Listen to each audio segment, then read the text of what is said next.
All right, folks. Thank you for tuning in to another episode of Bucks of America podcast. I'm your host, Jeff Vance, and tonight's guest is a new guy on the block. Has a mission in mind. And we got into talking here a couple of weeks ago regarding different topics, and he liked my content and stuff like that. And we started getting, I always appreciate the kind words. So I like to go one step further and continue on with the conversation and see where we're all at with everything. And a lot of our views and stuff like that are very aligned. And then he's brought the notion about mentioning about becoming a podcast host. And it's like, well, this would be awesome. We could do a podcast together. I could talk about some of my trials and tribulations and some of my do's and don'ts and how I've gotten to where I'm at today and such, and just kind of introduce him to the audience, because hopefully some of you will listen to Tyrell when he opens up his own podcast. So I have Tyrell Townsend on the podcast, and he is a family man, a husband. He's a bow hunter, which is awesome because most all my guests are bow hunters of some sort, and he's a big waterfowl enthusiast too. So we were talking about what he wants from his wife for Christmas, or for Christmas, and he wants her to find an opportunity to go out waterfowl hunting. So I thought that was pretty unique that they're on that page where it's like they want to support each other's dreams. And that's one of the key aspects that has allowed me to become successful. My wife is very supportive on allowing me to do what I do. And like right now we've been doing different things with merchandise. So we got we're going through some new sticker vendors, and we're trying them out, and we're experimenting on the stickers and how well they uphold to the dishwasher or strictly hand wash. So now it's just going to basically down to figure out what is going to be our go-to.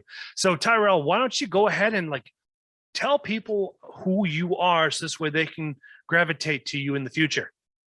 Jeff, thanks for having me. I've just grown up around the hunting life. We grew up ranching. Hunting was a means to food, and I've just learned a lot of stuff other than hunting from hunting. And I've just always wanted to keep that going in, my family, let alone everybody else's family, and just kind of get the word out about it and, teach people on stuff that they might not know about it, and just kind of keep that going in what we do in our day to day. We as hunters always have a goal in our mind to go out and get what we're going after. But it's funny, one of the best hunting stories I have is I never shot anything. It was just being out there and looking over at the smile on somebody else's face and watching the enjoyment in them. And I took more pride in that than getting what I was after. And I just want to be able to share that with more people. Well, that's a good perspective to have, because it's like I found that the older I got, I know we had this discussed here a few weeks ago, is that the older I get, it's like I'm more and more selective on the shots. I mean, when I shot my doe, it's like she checked all the boxes that I want to release on, but I'm more excited about helping others be able to obtain their dream, because you get a few deer underneath your belt. It's like you just want to see other people light up when they're able to pull that trigger or release their string and watch them connect, and now they have meat in the freezer. So who taught you, who got you into hunting? My uncle was definitely the one that got me into hunting. My grandpa was a big time hunter, big elk hunter. We grew up right at the base of the mountains, big elk hunting family. But he was pretty bad health by the time I was getting old enough too. So my uncle kind of brought me in, and he was actually an upland bird hunter. And it kind of spiked my interest, but I always, heard those awesome stories about elk camp and stuff like that. And I just kept kind of asking and harping on him to get into something more of the bigger game side of stuff. And, with the age progressing and being able to do that, he started taking me, and addicted is the word. Well, that is a good point to take. Like my dad was always big into upland game bird hunting too. Loved going after pheasants, because he grew up in the 80s and 90s in Iowa, where they have CRP land, and it was not uncommon for a hunter to get 100 birds in one season. Now it's like you're lucky to break 50. So he's kind of given up on the bird game. So now he just primarily focused on fishing. Now, is your dad still around? Well, my dad is not around. No. Okay. Yep, sorry for your loss. Appreciate it. Yeah, you're welcome. So then, now you before we record, we had a little conversation. Now you're bouncing all around the U.S. because you're from Wyoming. You're currently in Colorado. You spent some time in communism, California, and but now you're looking to homestead out in Kentucky. So kind of guide us in this your roadmap of life here. I've bounced around a lot of my life. I grew up on the ranching aspect of things. And there in my younger days, I used to bounce around from ranch to ranch and help manage and get people's programs on track. So I'm kind of used to the bouncing around. But I met my wife in Colorado. I was running a ranch down in Colorado for a while, and that's where I ended up meeting my wife at. We decided that we were going to get married, but she was still in school. So we moved back to Wyoming while she went to school in Colorado. Well, she's wrapping up her schooling. So I have actually moved everything out to Kentucky, where the homestead is now, technically. We still have our place in Wyoming. My wife is in Colorado now. So we're kind of spread all over. And like you said, I just got back from California, went down there to see some family. Tomorrow I'll be back in Wyoming. Tomorrow night I'll be back in Colorado. I'm just kind of covering a lot of country this year. Yeah, you are. So then is she going to school in Denver or Colorado Springs? Or where at? Fort Collins at CSU. Okay, I know where Fort Collins is. So Yep. I did when I was out hitchhiking about a decade or so ago.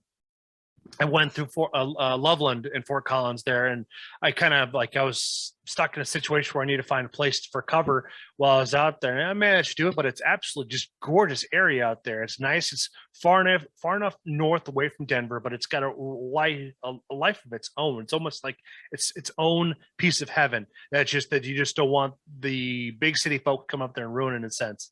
Yeah, yeah. It's a nice. It's grown a lot since I've ever first seen it, but it's still kind of at that small. We're kind of on the northern end of it, in a little town called Wellington. So we're still in that small town atmosphere, which is super nice. Mm-hmm. But I mean, you can sure see everything growing this way real fast. So how did you get moved from Wyoming all the way out to Kentucky then? So now is this because your wife has an opportunity to go out there, or is this something you wanted to do? It started with her having an opportunity for her job out there. And we went back in September for 2 weeks and just kind of hung out, checked it out. Okay. And she worked with a horse surgeon out there for a few weeks to see how she liked it.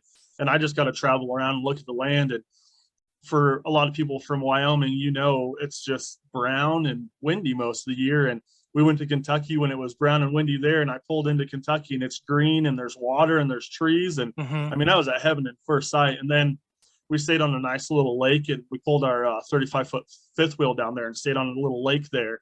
Okay. And I'm seeing ducks and geese smacking this water right behind me. And it turned into more of the hunting aspect for me. I mean, obviously her job is still very important, but once I saw those birds, I knew that Kentucky could be somewhere I could settle. Mm-hmm. Now, the new thing is, you were talking to me and telling me that you do a fencing company, and this was a very interesting avenue that I never really ever thought about.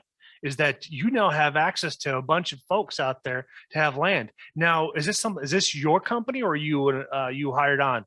Nope, me and my wife started it about 2 years before we got married. We actually started it together. We were married long before we were married. We had purchased cattle and started a company long before our marriage started. So we've been married longer than it says. Okay. But that's something that we started together. Growing up ranching, I've fenced a lot, and I've worked for fencing companies on the side, making some money. And then I just kind of decided I want to do something on my own and see how I could do it. And it's taken off for us, and it's been very well to us.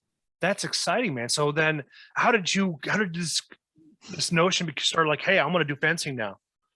What spawned that inspiration? The ranch I was working at, they were getting on track. I don't stick around for very long, 1 to 2 years at each ranch I was at. I was on my second year. We were getting kind of slow. They were getting on track. I wasn't really needed. So I met a really nice guy while I was there that owned a fencing company. Okay. And he asked me if I'd be interested in giving him a hand on my slow days. So I started doing that for him. And the next thing you know, he wasn't showing up to work, and it was just me and one guy, and I was kind of running the thing. And it was fun. I enjoy it. You're still, out seeing cows and horses and seeing land every day, which is awesome for me. And I just got to the point where the checks were coming to me, and then I was handing to him. And, I'm not a nosy person, but what's written on them checks. And I'm thinking, this doesn't quite add up. And I just kind of realized the money that could be made, and why not do it for myself? That's pretty intelligent. Now, what you were saying caught up on your ranches. What do you mean by that? So I'm trying to think how to explain it.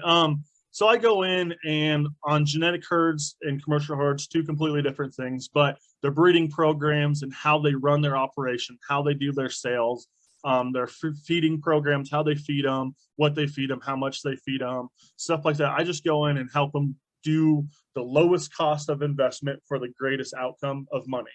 And I just kind of go in and just help them get everything organized. So then how did you get your skill set to be able to do that and just be basically a temporary person to get them caught up? Like, how did you develop that? Did you get trained on this, go to school?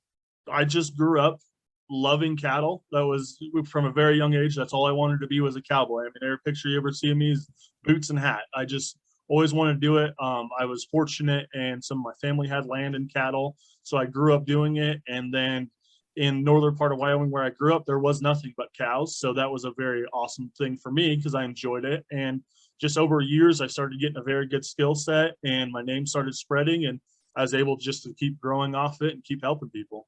Well, that's pretty spectacular, man. So then you're just like engulfed in it. So this transition from Wyoming to Kentucky is a big one for you. At least you have the skill set to be able to get out to the farms there and help with taking care of the fencing. So then what do you do what kind of equipment do you need to get into to essentially setting up fences?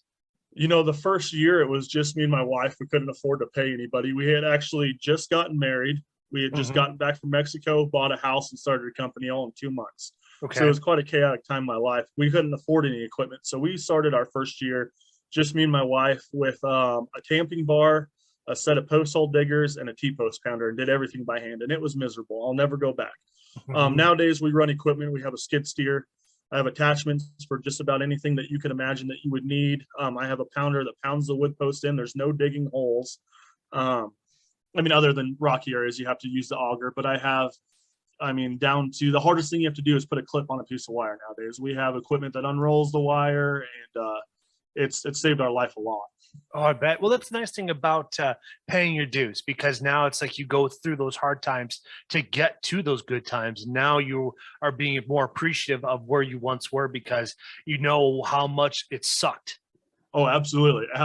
I get a couple of those young kids, and fencing is a young kid's sport, I say. I'm only 29, and I still feel sometimes like I'm a little old for fencing. But even though with all the equipment, we still have our hard days where we can't get equipment to it, and it's by hand. But we go through a lot of workers. It's surprising how many of these young kids don't like doing manual labor nowadays. And everybody could agree with me on that. But I have kids come in and complain, and I'm like, I could park the equipment. We could do it how we started, and I can promise you this way is a lot better.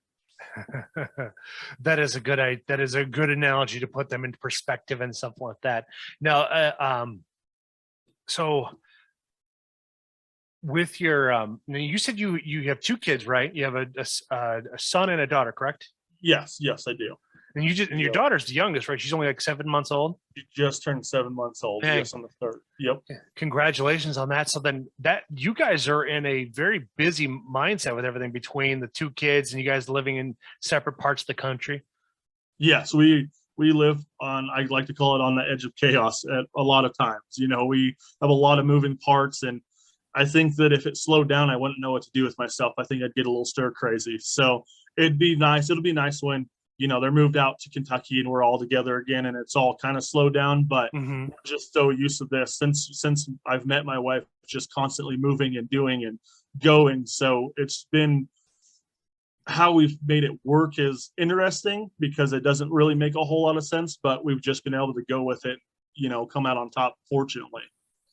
That's always fantastic news. And it's like, it goes back to like finding a good partner, and especially like you guys are so emotionally independent that you guys can just tackle what comes in front of you and just will keep driving forward then. So then she has the kids full time then while you're continuing to grow your business out there in Kentucky?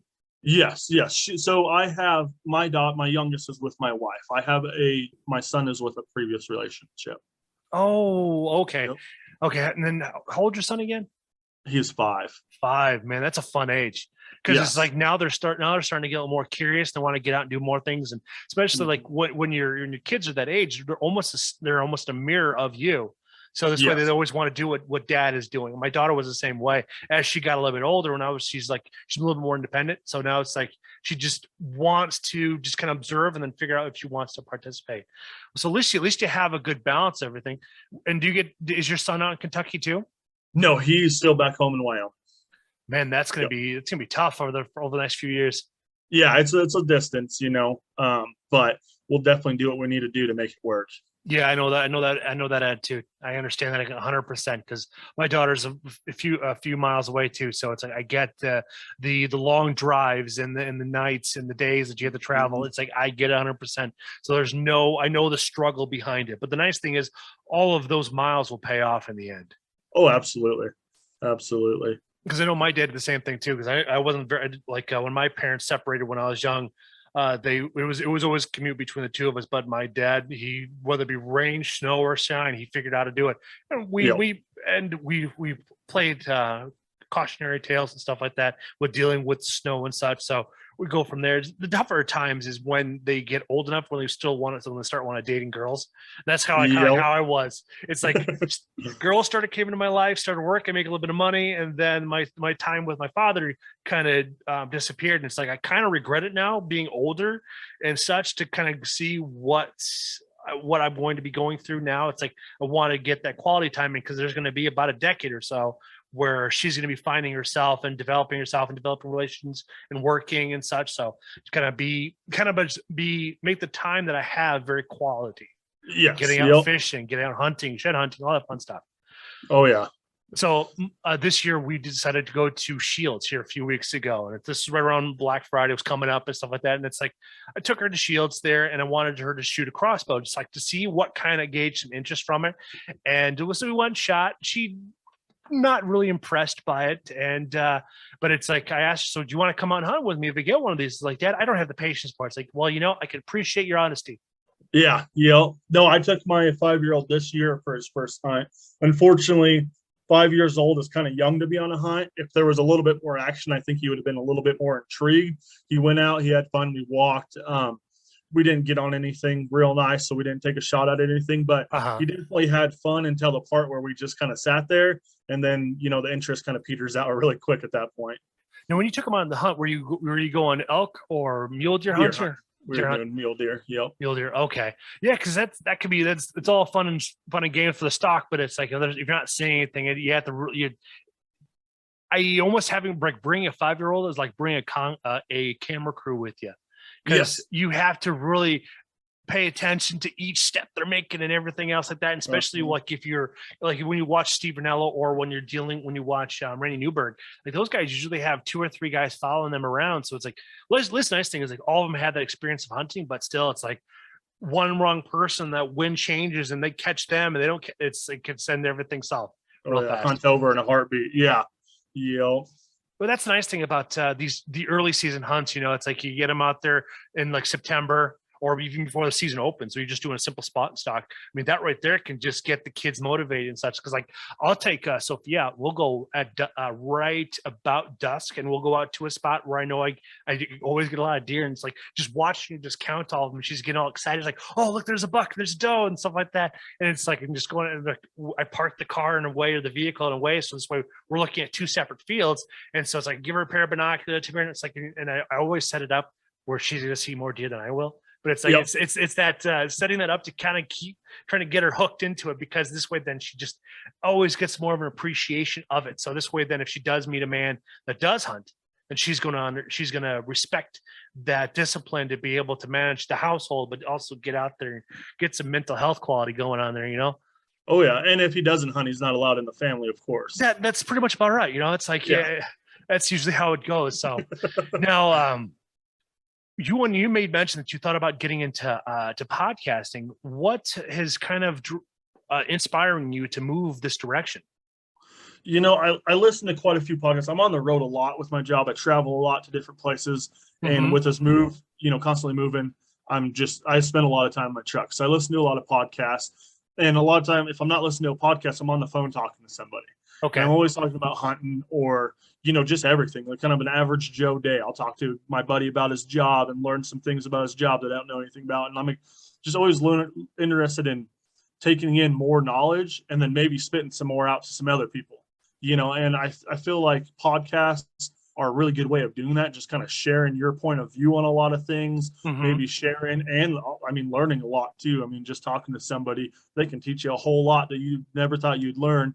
And it's just kind of getting to know people, getting to know some good people, swapping some knowledge and just kind of more of the relationship base of it, and I've just always been interested in getting to know more people and learning more things. I've always wanted to learn more about, hunting obviously, but anything. I'm always interested in learning anything. It intrigues me. That is a good philosophy to be, because like I started this podcast just because I wanted to capture stories and be able to chat with people, because that seems to be a lost art as I get older and the younger generation comes up behind me. Because when I was growing up in the 80s and 90s and listening to my dad talk, it's like you'd have anybody between 6 to 8 people in a group just sitting there shitting bullshitting, and all you're doing is listening, because it's like you can't really contribute much to the conversation because you don't know enough. So it's just easier to be asking questions, be curious. And so that's my curious nature kind of led me down this direction here. And I met my girlfriend at the time, now wife, and she was very like supportive of going this, and she helped me allocate funds to buy some stuff and going from there. And it's just that curiosity is where it's at, because I've been able to talk to some very unique people. And like so far, some of my top favorite conversations is always about food, trying something out, traveling, or trying to make something happen with other folks. And then like I just sat down with a couple episodes ago, I had my good friend Brady Malone come on. We talked about cryptocurrency, how that will actually revolutionize the upcoming generation, because it's DeFi, it's decentralized financial. And what it means is that you don't have the oversight of big banks. So there's a gal out of Texas, and she does Cerakoting, and she was talking to me, or she was mentioning on TikTok that she wasn't able to run payments from Venmo and PayPal and a few other people because she deals with firearms. And that's where it's going to come down to restricting people's access to be able to do this fun stuff. And cryptocurrency is where it's going to be at. We're going to see, it's not happening yet, but we're going to start seeing them move that pendulum close to that area, because now I can transfer you X amount of money for a hunt and not have to deal with the banks, and it's instant. Not one of those things where I have to wait for the money to transfer over there and make sure the thing hits there. So this way, then if you have overdrafts possibly happening, it just kind of eliminates that middleman and takes seconds instead of days or hours. Yeah, absolutely. And so I can see that becoming a huge thing. On the gun side as well, the business side. Our business has moved to a lot of electronical, transfers, and it's made my job easier, especially being on the road and being in different states when people just transfer you money. Granted, it's still going through banks, through Venmo and stuff like that. But if we could get into the cryptocurrency, I could absolutely see it making it even easier on me.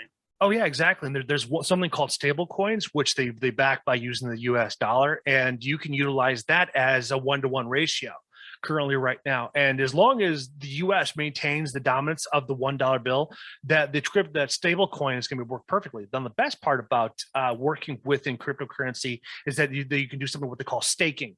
And some platforms allow you to stake, like you can get an APY at 9%. You can't get that from a bank. And that's what the banks don't like. That's why you start seeing all of this legislation trying to be passed with the IRS and stuff, because you can't monkey with the cartel, because they always want their cut. But then it kind of opens up the opportunity for you to be able to do what you want to do. As long as you just pay your taxes, you're fine. And that's you just need to maintain, because once it's on the blockchain, which means it's a ledger. And so it never goes away. So it could be 10 years down the road, and you didn't pay taxes on something that you did in 2020. Well, they can come back and go after you for it. But that's the best part about it. It's like, so you had to pay attention to the World Economic Forum, and they've been talking about this great reset, because the pandemic has been able to fast forward everything much quicker for them to get to that point. So just kind of keep an eye out for lingo like that when we start seeing stuff, and when we start seeing banks start shutting down. Because if you want to move your money, the best way to do is get it out of the banks and put it into cryptocurrency, because now you're going to have access to that money wherever it goes. But the thing is, like, whether you have that in a cash asset or a digital asset, even if the banking system, the grid goes down, you're kind of SOL. But that's why bullets are the way to, because you can either barter with bullets, take with bullets, and defend with bullets. Yep. So it's like stockpiling is not a bad thing to do. No, I have a buddy that always asks me, actually one of my employees, he asked me once in a while if a guy really needs that many. He said, when you leave, you can't carry that many at a time. I said, but I have enough, I don't have to leave. Yeah, exactly. And you don't know what's going to happen because especially like I live in a smaller community and stuff like that, but I have multiple bug out places depending on how I'm going to need to get there and such. And always thinking about like what has water, where has a food source at and such like that. And it just basically a place where I can stay dry and go Yep. from there. Cause if and when hopefully things won't go sideways, but you never know. Cause the way they're talking about with Russia and the Ukraine and biological warfare and subsonic missiles and stuff like that, there's a lot of propaganda out there regarding the fear mongering of the possibility of a World War III. Right now, we're all distracted by the pandemic, so it's like you got to pay attention to what's being covered outside of the continental U.S. because we don't know what's going to happen.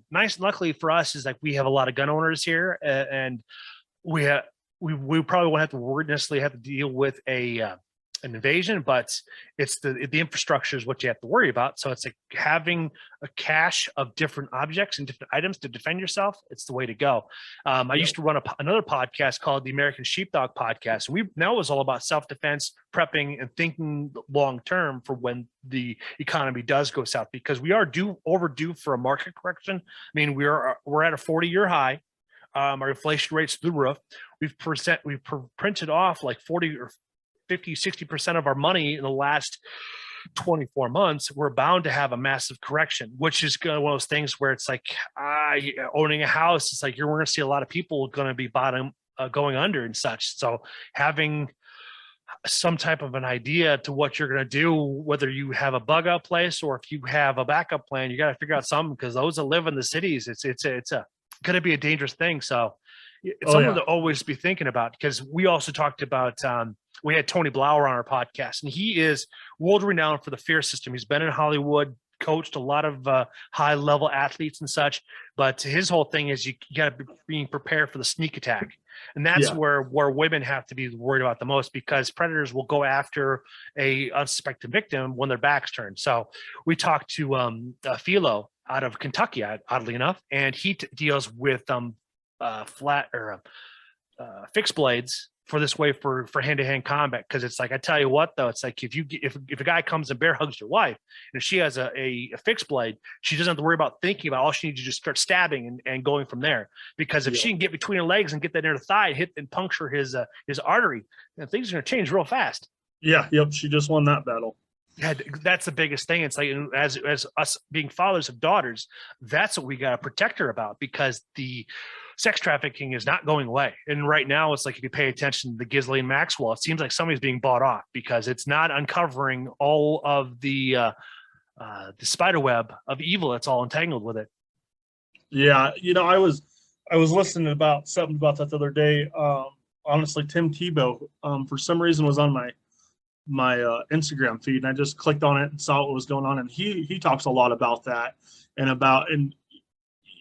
I don't know, it's hard for me to take everybody's word for what they say. I listen very closely and try to decipher what I believe in on myself, but I don't know, he raised some really good points, and he kind of seemed like a guy that was really wanting to call some people out and expose some of those cobwebs himself. Mm-hmm. There's that little black book would be very damning, but it seems like there's a lot of fuckery going upon itself. And then come January 3rd is the Prince Andrew case, and I don't know what the royal family is going to do about it. Even they're going to summon Meghan Markle to stand too, because she married into the family and she lives over in California. But it's like, it's a very, very interesting time. But anyways, we should probably stick close to more of the hunting and the podcasting aspect of it. So now, have you started doing any research on equipment yet? I have kind of started. My wife's stepfather is, for layman's term, a geek. He is a genius when it comes to technology. Okay. He has built, I call it R2D2. He's a super huge Star Wars fan, and he built this. I don't know what it is. When I go into his house, I don't use his Wi-Fi because I know he's tracking my phone. Like he built this thing in the corner. He's got his own internet. He's got his own. I don't know what he does, but I walked in there the other day when we were down there, and he had a really nice mic set up, and I asked him what it was. And of course, I'm not going to remember it right now. But I have done some more research on my own as well. And he said that the USB is not the way to go. And he kind of gave me some pointers, but as of actually actively buying something, I've been kind of waiting to get back home and get some stuff ordered and had some time to actually sit down and start looking. Mm-hmm. I've bounced this off a few people before. and have talked about this in the past. And I've been so busy with the company and now this whole big move this year that I keep kind of pushing it off. And I've just decided that I'm tired of pushing it off. If I keep thinking about it, obviously it's for a reason. So I'm just going to start going after it. So I've really started making some steps here in the last couple of weeks of getting after it. That's awesome, man. Yeah, I noticed that like a lot of my friends use the XLR mics, so that's what I use. I've always used that. I went to we have a guitar shop here in La Crosse, and I went to them and I started talking to him about mics, and like I want to do something that's outdoors, something that's easy, quick on and off, that actually has a good condenser with it. So he introduced me to the Shure SM58S. And this is what we're seeing right here. And what makes it special is that there's a switch on here that allows you to turn it on and off. So if someone needs to clear their throat or cough, well, they can quickly shut it off and turn it back on. And it's all attached to an XLR mic or cable and such. So that was one thing. And his knowledge base comes from, like, you know, those sound effects you hear in movies and stuff like that. Yeah. He did like.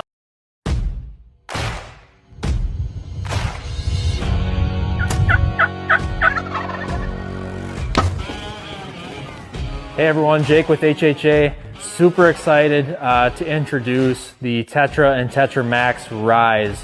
The Tetra Max and the Tetra Rise is our new 2-pin vertical bow sight that we're coming out with here for this year. So you'll notice a couple things on it. It's very similar to our single pin platform that we've had here over the last 25 years, and really similar to the other sights in the Tetra line. So what we basically did was we took our single pin technology and we merged that with some multi-pin technology.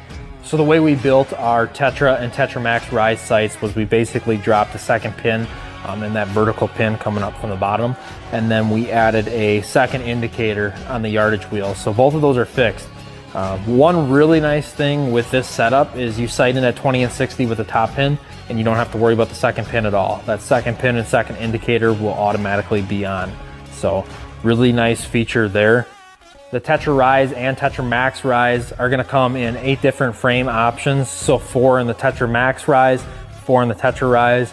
Both are gonna come in the fixed Hunter Edition frames. So the Tetra Hunter Edition frame, the Tetra Max Hunter Edition frame, as well as the Hoyt Picatinny mounts in both the Tetra Max and the Tetra Rise, as well as the long dovetail and then the short dovetail bar option that I have on the Matthews bridge lock system. So all the dovetail options within the Tetra and Tetra Max Rise are going to be compatible with Matthews bridge lock system. So within both of these product lines, you're going to get a lot of different options as far as which sight you want to go with. So you're going to get your choice of a yellow or red second pin. Red is going to be the standard second pin color, but you can choose to go with the yellow option as well. And then both will be available in either a 10 or a 19 thousandths pin. All scope housing sizes are 1 inch and 5/8, and we do have the same front end that we've had on the Tetra line since 2020 with the macro gain adjustments as well as your micro adjustments as well for windage. New on the Tetra Rise this year, you're going to notice that there is a new needle carrier. So this needle carrier obviously has the 2 indicators, but you will see that it is a red anodized needle carrier to really call out where your needles are at. On the Tetra and Tetra Max Rise, we'll be able to achieve longer distances. So we have built the longest tape sets that we've ever offered in our company's history. So guys are going to be able to get out to 120, 130, 140, 150, and in some situations even farther depending on your arrow setup. It's just making sure that we're getting arrow clearance, but really nice feature to be able to just step out in the backyard or head out to the 3D course to shoot out to some of those longer distances. On the hunting side of things, this is one of the nicest hunting sights that we have ever built. It does have reasonable pin gap spacing with a 1/4 inch spacing. That way, you know, if that deer runs out from 20 to 35, your second pin's on. So the most commonly asked question that I've had so far as we went through this whole setup process is, where does that second pin sit? Well, that second pin is going to vary depending on the different arrow setups that you do shoot. Closest answer I could give you is the most common is going to be somewhere between 32 and 40 yards depending on how fast your bow is. So you'll likely be somewhere between that 32 to 40 yards with that second pin if the first one's at 20. So along with all other HHA products, the Tetra Rise and the Tetra Max Rise carry a 100% lifetime warranty. All products are 100% made in the USA. For more information, you can visit our website at hhasports.com. Like 90% of them. He traveled the world recording all of the birds, the animal sounds, the hyenas, all the stuff, all the sound effects you hear in movies. He did all that. He took his kids with him. He went down. He was telling me about stories when he went down to Bogota. He went down to Peru. He went to Chile. He went to Africa. He went all across the world. I mean, he is just chock full of knowledge. So it's like from him, I learned like different things like that. And he would point me in different directions from there.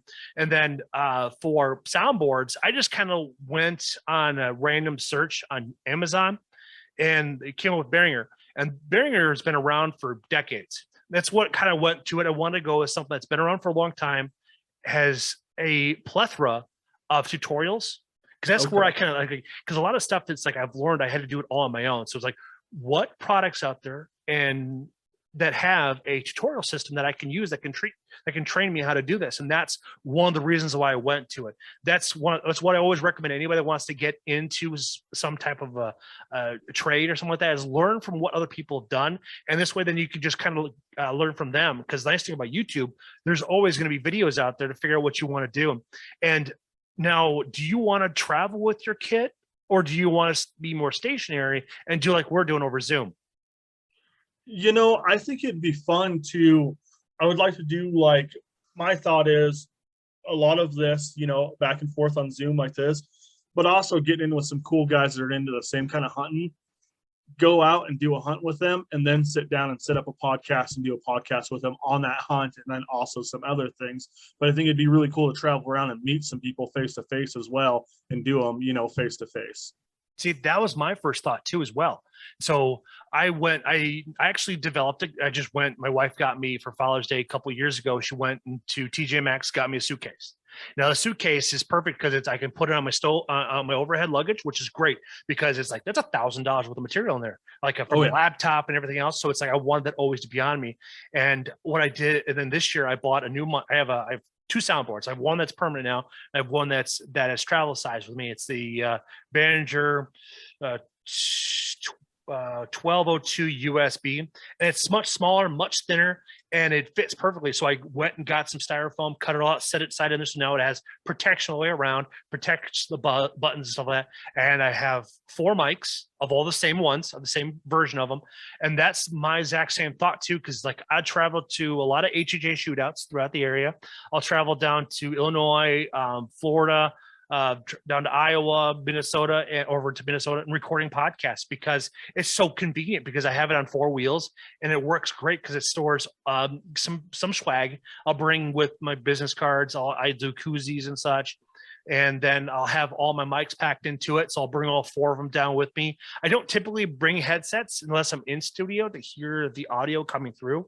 But otherwise, if I'm out in the wilderness, I'll just go ahead and just do it all by ear. As long as I can see my screen, it's perfect. Then what's that? What do you do if, like, let's just say, you know, you're traveling, you're out doing a podcast, for your power? If you don't have like direct hookup into a wall, what do you do for your power? Very good question to ask. So I actually got one of those jump starters. So it's like it's a one of, like, with a pack that you attach to your battery. Well, it also has an output too, so I can just plug it into that thing. You don't only cost. Well, my wife asked for a dad, so he gave it to her, and that's what he uses as my backup power source. So then I have, it has a cigarette lighter jack. I just plug in a adapter that has 3-prong. Plug that in there, and then from that I plug it into a surge protector, and then I run everything off of there. So luckily my laptop I'm currently using has like a 6-hour battery life, so which is one aspect. It's super thin. It's a Lenovo Yoga. I don't know if they still make them anymore, but it works perfectly for what we're exactly doing. It's nice and thin compared to I have another Lenovo, but it's a desktop replacement, so it's like that thick, and the one I'm currently using is like that thin. So it's Okay. it's a big difference on that right there. So that's where you go. And some of the phones, like some of the older phones, you can actually plug XLR mics into it. They have adapters for it. But all the new Samsung and iPhones have gone away from the 3.5mm jack.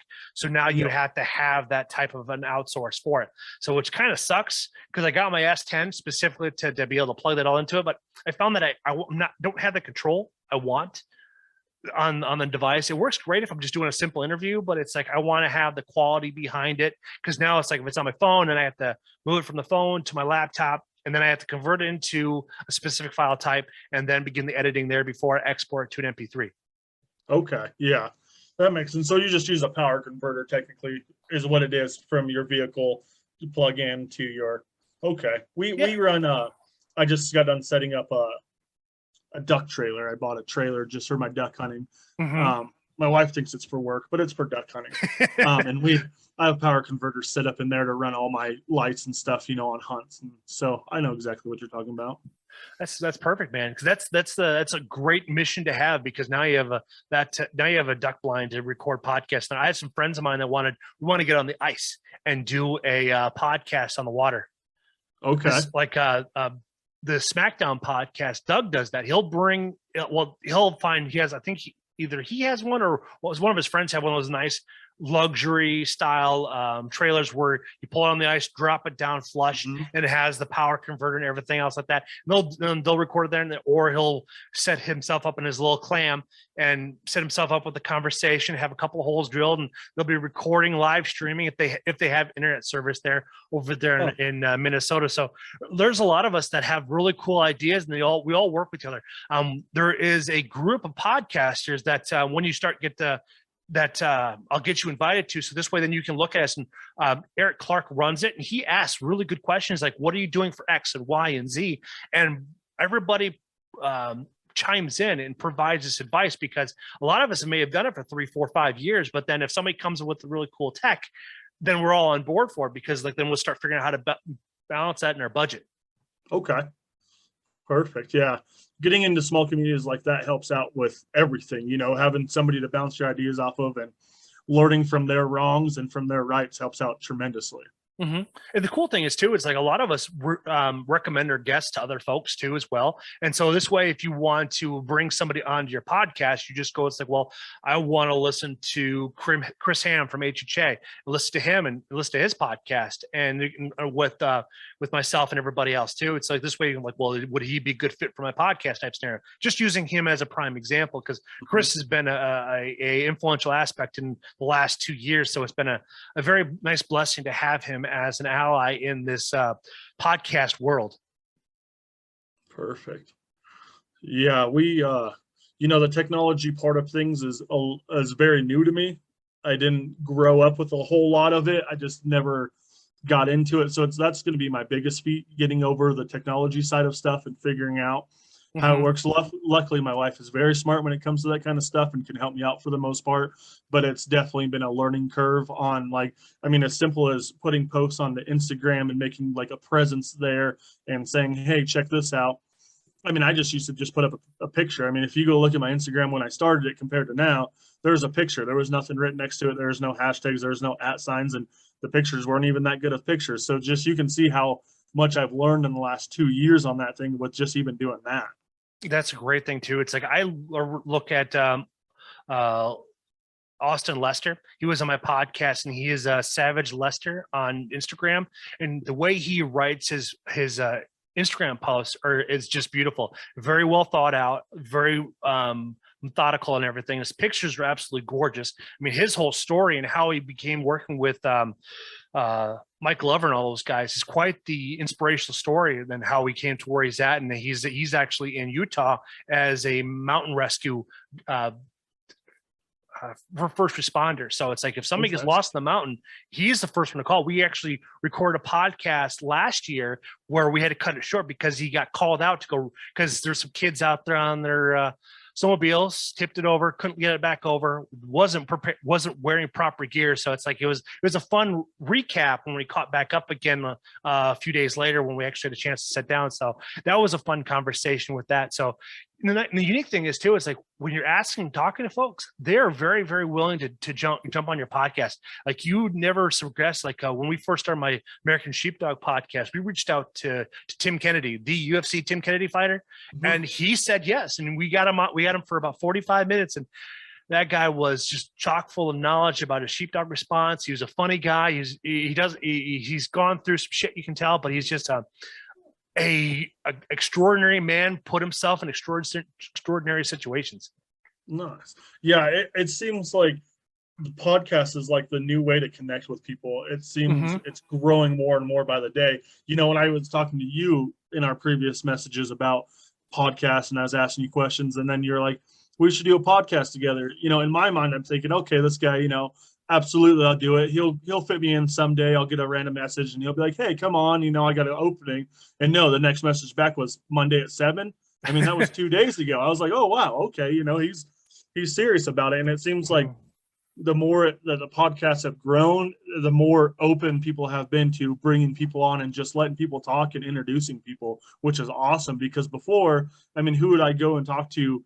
Let's say 5 years ago, who would I go talk to about getting my name out there in the hunting world? We didn't have the aspect of podcasts and the communication I think we have now.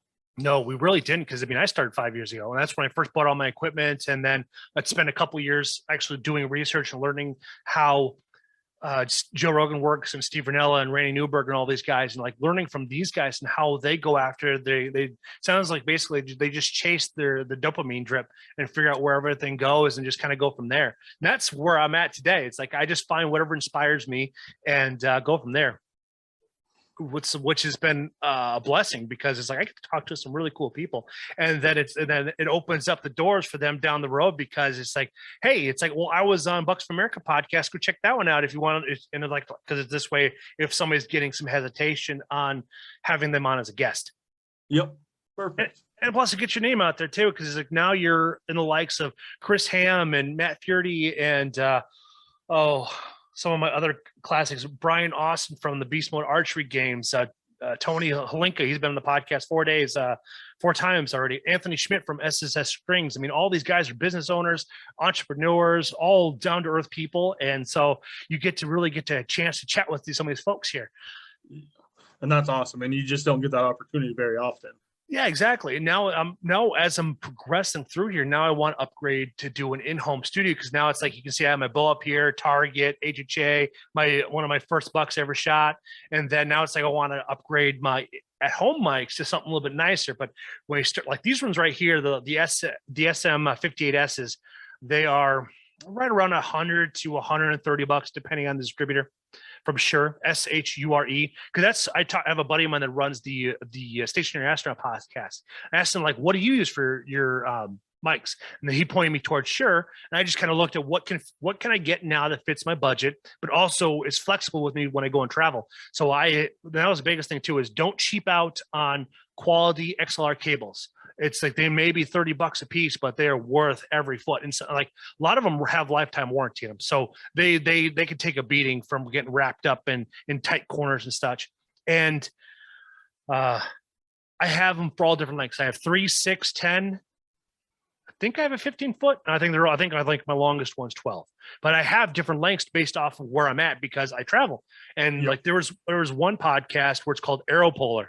I recorded over at the R100 over in Sparta. And that one I had 5 podcast guests on. We just passed the mics around, just drinking beer around the campfire, just passed the mics and just chit-chat.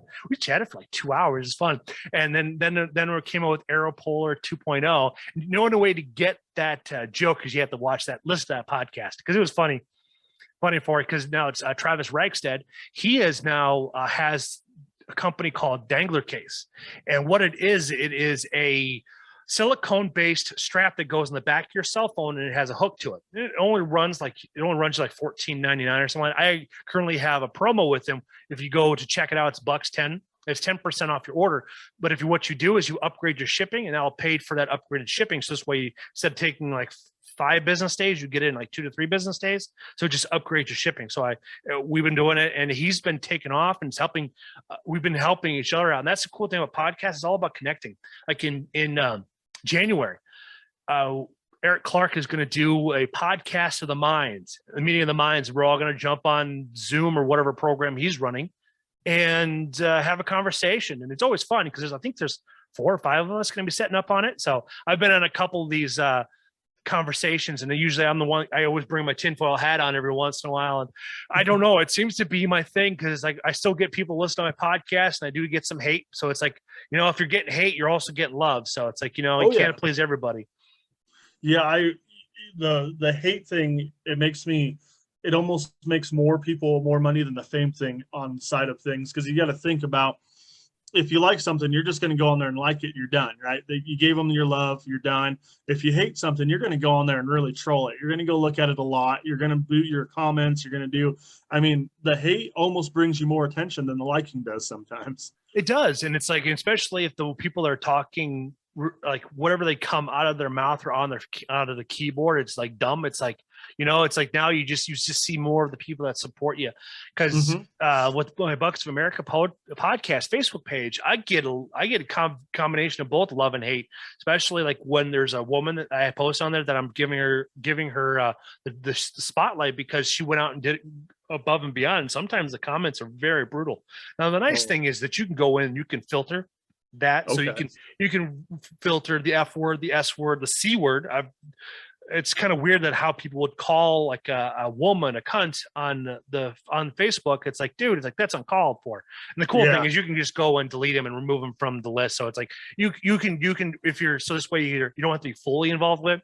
Now the cool thing is too, as you get to the point, you can automate your podcast.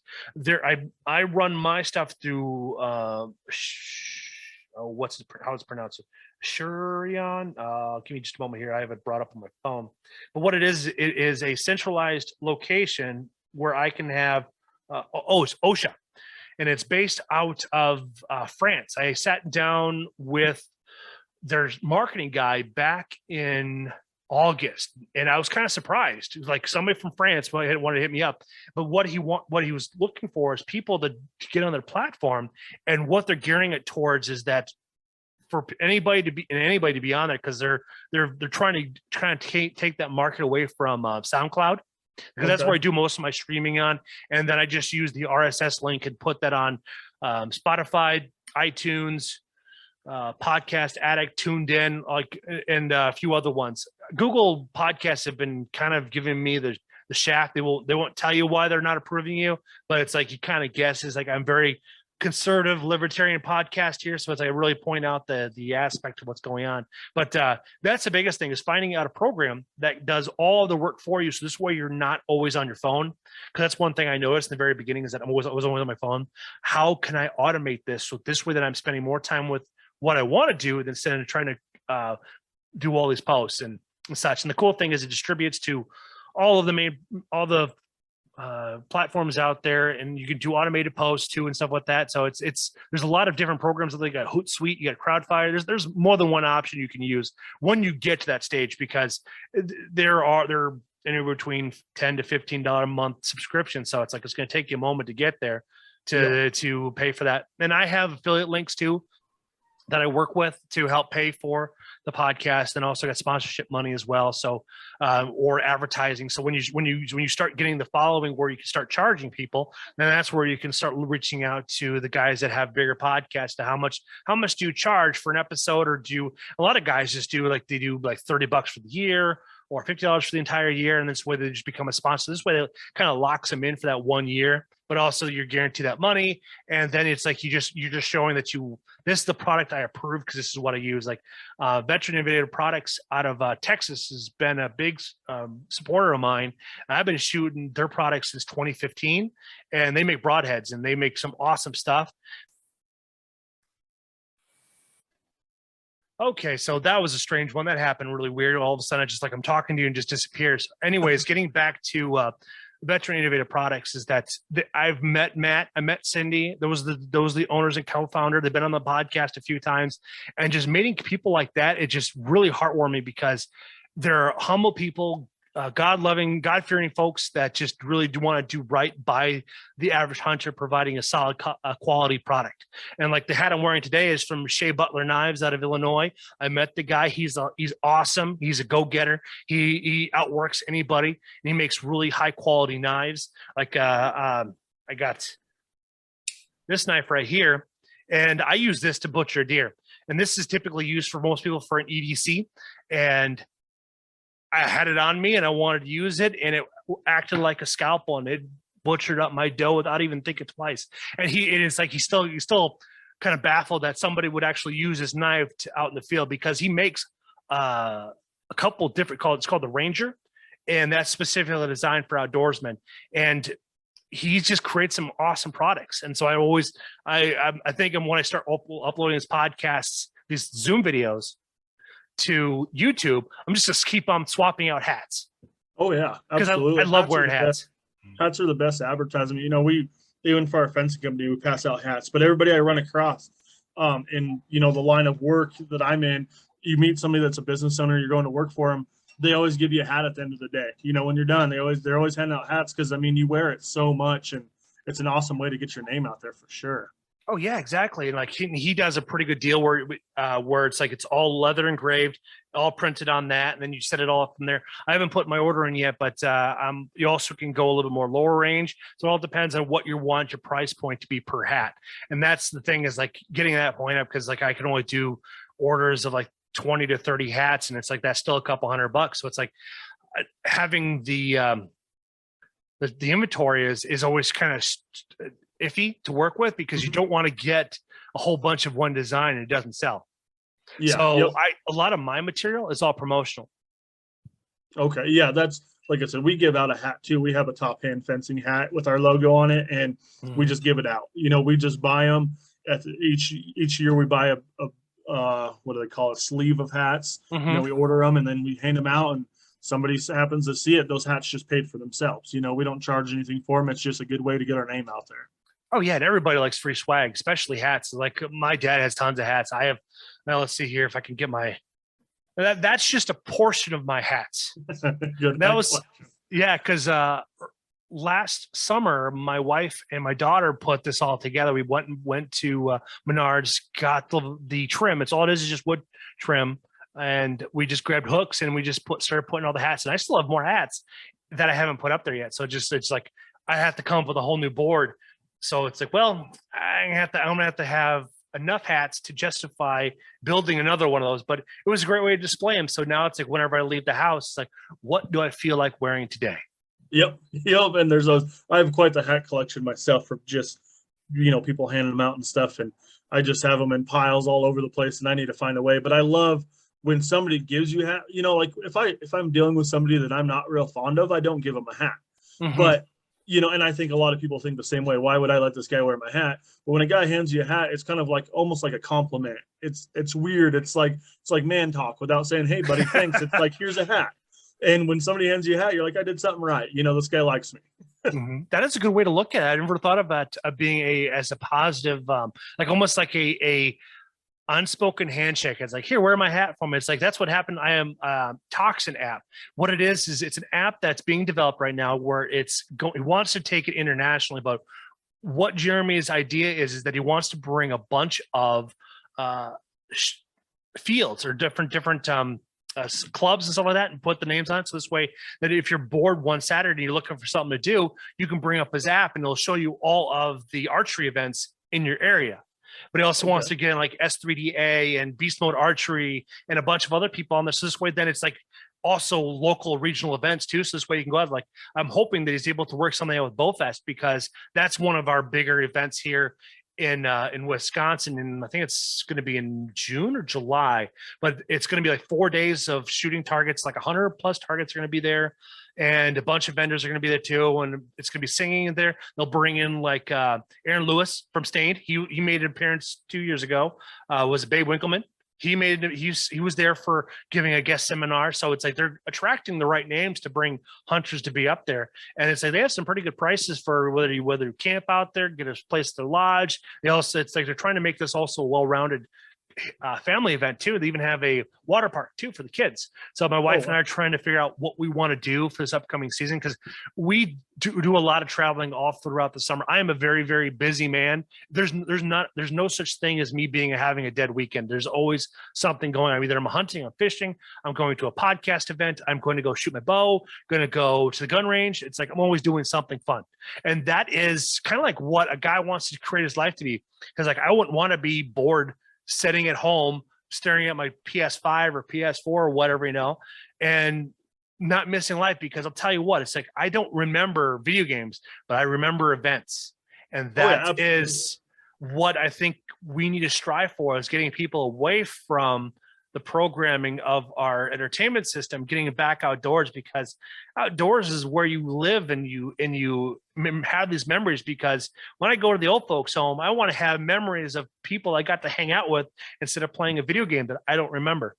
Yeah. And you'll remember people a lot longer than you'll remember that one time on a video game all day.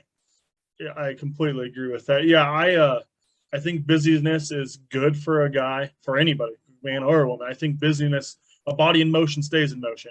I completely live by the same aspect. I mean, there's times, we run some cows ourselves. We have horses, we have our businesses, there's times where it's midnight and I'm just now getting home off the road and I'm still sitting down and doing stuff till 1 o'clock in the morning. And, the next morning I wake up and I should be extremely tired and wore out. And I'm ready to go again, because I'm ready to keep that motion going. Yeah, exactly. And when you're inspired, you don't pay attention to time. All you're doing, it's like, except for paying bills, but you don't pay attention to time because you're living in the now. You're not thinking about what's going to go on next week or in 2 weeks or a month on the run. You're paying attention to what's going to happen that day, because you're going to have a fun-filled adventure, especially when you're working outside. And like I work in IT. It may seem kind of boring, but it's quite challenging because I have to communicate with so many different people, because everything I fix has a direct response to making somebody else's life easier. So it's like, it's a good place to gain wisdom because you're always fixing problems. And one thing that I found online that I thought was pretty influential was the 5 hobbies a person needs, man or woman. Like, one is to make you money. So mine is Bucks of America podcast. Is like figuring out how to profit that, scale that right there. Next thing is something that keeps you in shape, something that keeps you healthy. Obviously for us, it's like you have an outdoor job. I have a desk job. So I use hunting and archery and fishing as my main way of staying in shape. And then something to keep me creative is another aspect you need to think of. One, to build your knowledge. So I use podcasts, books. I will use conversations like this. And another one is to always evolve your mindset. And that's like listening to Grant Cardone, Brad Lee. That's just a drop in the bucket, but there's a Robert Kiyosaki, like things that interest you and changing your mindset to either to bring you to another stage in your life or trying to figure out how to get to your retirement quicker. Yeah, and a lot of people, when I explain, it's an awesome checklist, because a lot of people, when you explain about how I say I thrive in chaos, and it's not really chaos, it's just busyness.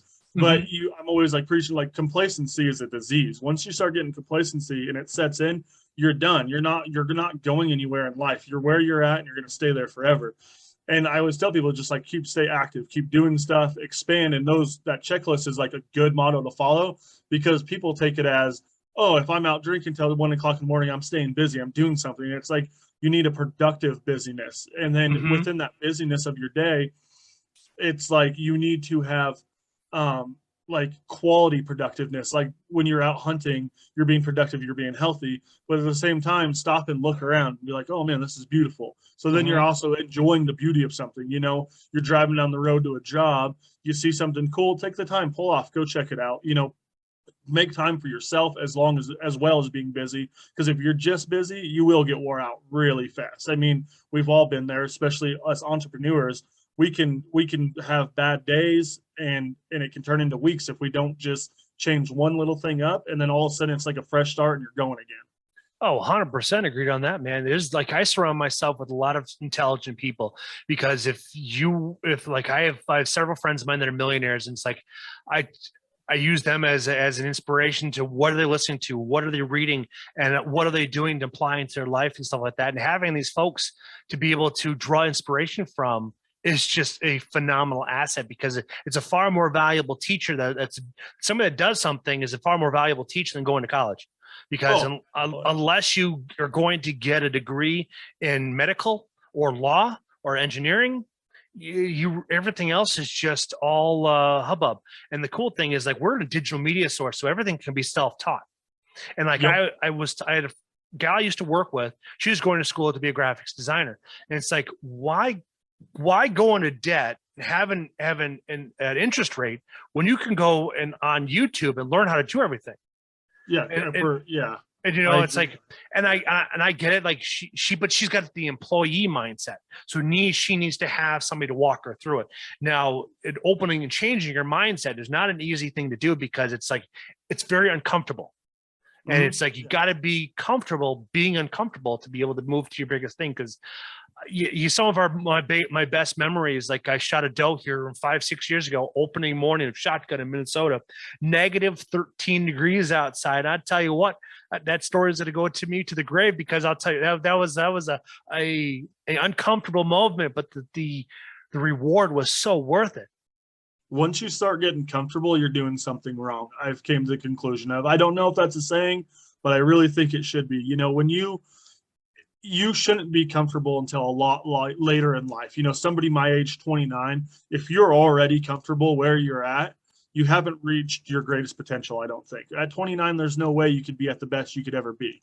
And you're comfortable at 29. I think that living out of your comfort zone, like me moving across the country to Kentucky, I mean, that's a little bit out of my comfort zone. That's the farthest I've moved. But the things it's going to bring on the table is so much better than just staying in Wyoming and staying comfortable. I think if you're comfortable at too young of an age, it's not a good thing.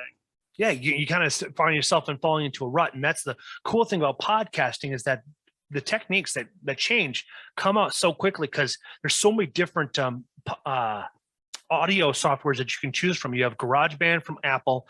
I use Audacity just because A, it's free. B, there's tons of tutorials on it. There's tons of it, because this way it's a great stepping stone to moving into Adobe, because Adobe has a really nice one too.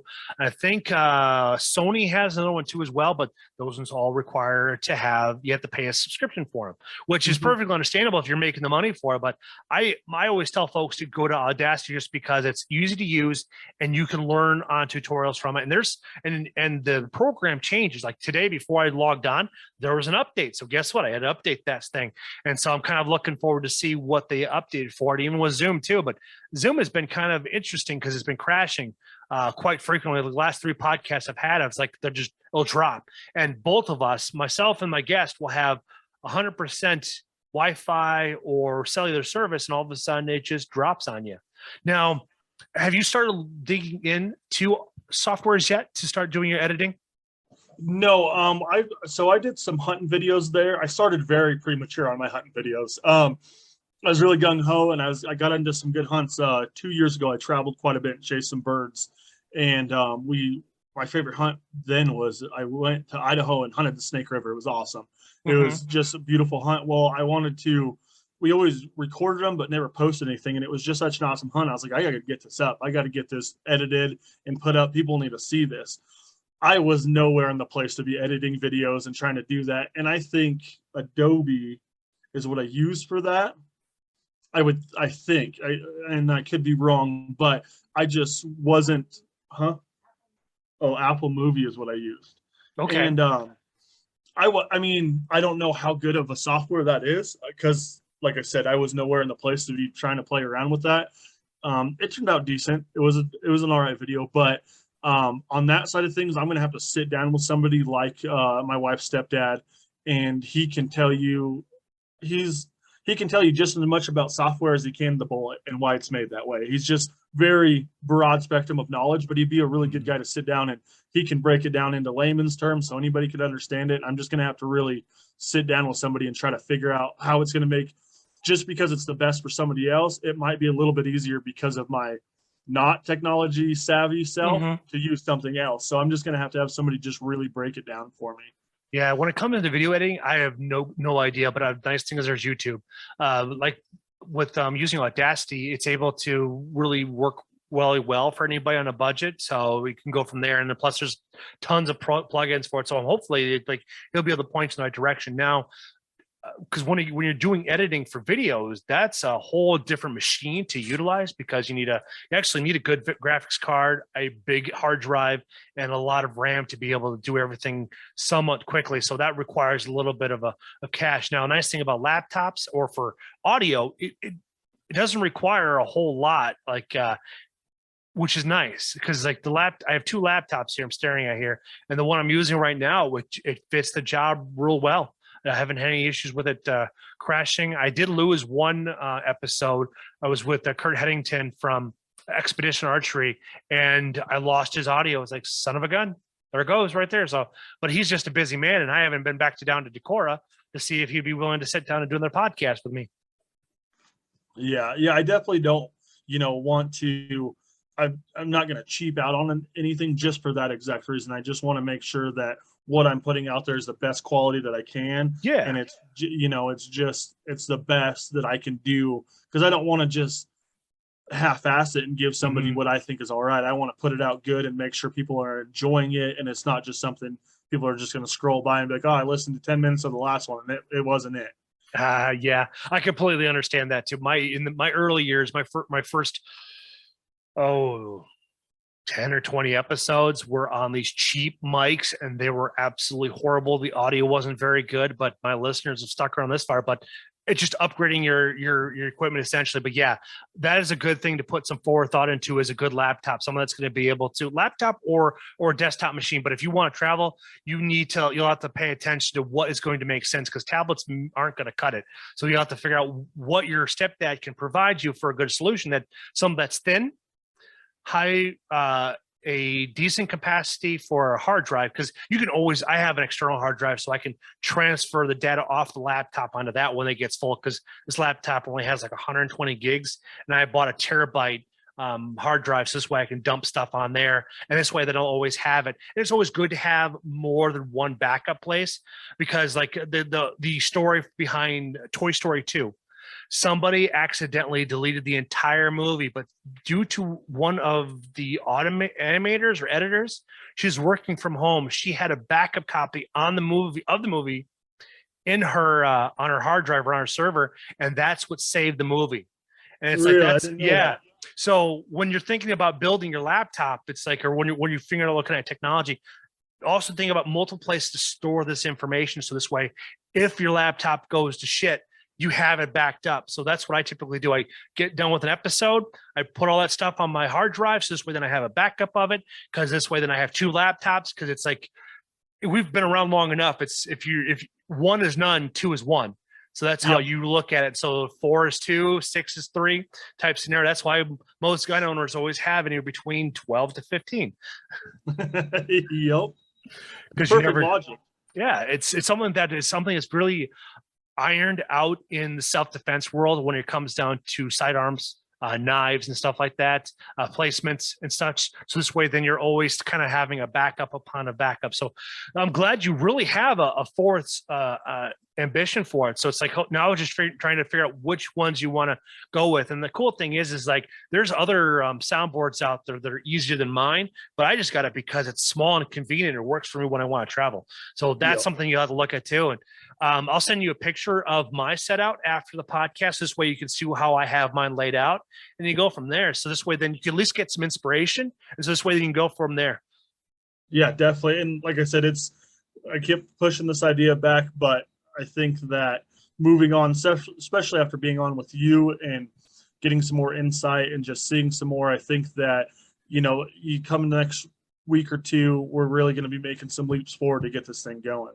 Yeah, exactly. And don't forget to what I've done in the past is, like, if I want a discount code, I'll put items like if I want to buy new mics, or if I want to buy something new for the podcast, I'd find the website, put it in there, and you'll get these emails like 10% off, 15% off. And then it's like, that's when you go and buy it, because now you get a little bit more of a discount. Yeah, I did that with my Sirius XM radio. It just expired, and they kept messaging me, and they kept getting cheaper and cheaper every time I got that email. And I waited till they finally called me, and it was the cheapest I could get it. That's awesome. Yeah, same thing with my cell phone too. It's like, because my cell phone's paid off, and of course Samsung and Verizon, like, we want to get you to buy a new one. And then I got a text message, hey, we'll give you $800 off an S5 Plus or S5 the S21 series 5G if you get a cell phone soon. So it's like, sweet. And I went to the Verizon place, and it's like, yeah, it's like this text message is going to be good for about a month. And then just make sure the bill is all taken care of and you're authorized user. And we can set you up for a new S21 Ultra. Because I'm an Android guy. I don't not a big fan of iPhones, because I like the customability of the Android, because like you can open up developer options and play around with more stuff, and you can stop certain applications from listening to you. You have a little bit more security, but not necessarily a whole lot. So it gives you that sense of control that you never know that you want to have when you're developing something here. So now, do you have any questions for me? Because it's like I've been doing this for a minute. I'm endless questions. There's always questions to be answered. I think that it's I'm kind of like a in the moment type of thing. I'm going to be doing something, and I'm like, hey, he'll know what I need to do here. With you, telling me about your setup and kind of explaining that helps a lot on that aspect.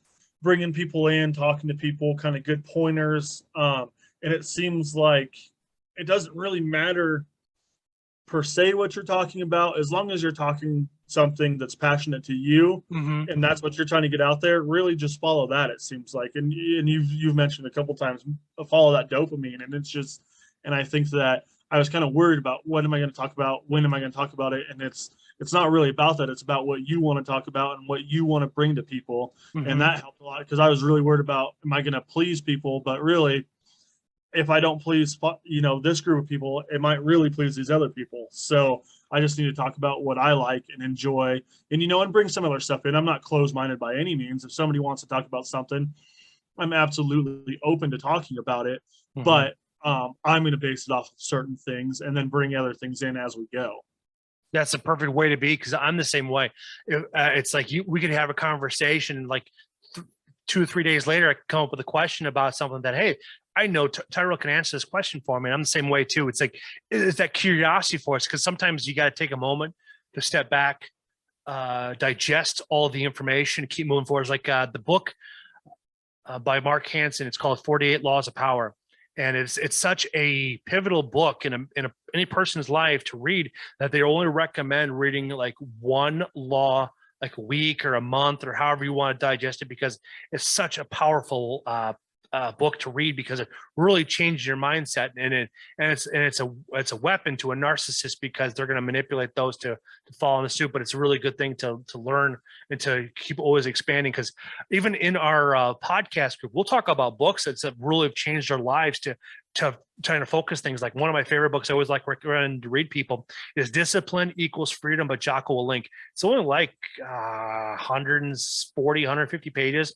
And it's really big words, large font, but the message is so precise that allows you to read a little bit, allow us to digest and go from there. And it's like, that's really the truth for it, because you could be motivated one day and be completely depressed the next. But discipline equals freedom. And I just like that notion behind it, because he's a world-renowned Navy SEAL author. He has his own podcast, obviously, and he also goes around, speaks. I'd love to go listen to one of his speeches, just because he's so motivating.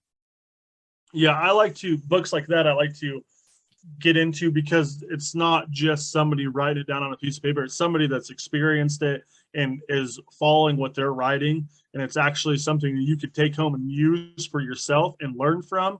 And like I've been reading one of Phil Robertson's books, and me and my wife, we like to sit down and try to read the book nightly. Do we do that? Not as often as we should, but sometimes it's just like there's just so much in there that you're learning. Like you said, it's hard to read a lot at once. You just really got to let it set in. But the way that Phil Robertson intertwines, God and hunting and just life experiences all in one, you can really just use it in your life, and it makes so much better sense, and it's easier to take away from it than it is just to read pages, and pages and pages. And by the end of it, you're just reading to read because you're trying to get through it. But in books like that, it's just like you really understand it, and it's like talking to you. Yeah, like I've read No More Mr. Nice Guy. I'm about ready to read it again, because he's got activities in it. But what it is that it's for men that they're a nice guy, but they don't know they're a nice guy, because they can get themselves trapped. And it's something that's a good book for anybody at any age.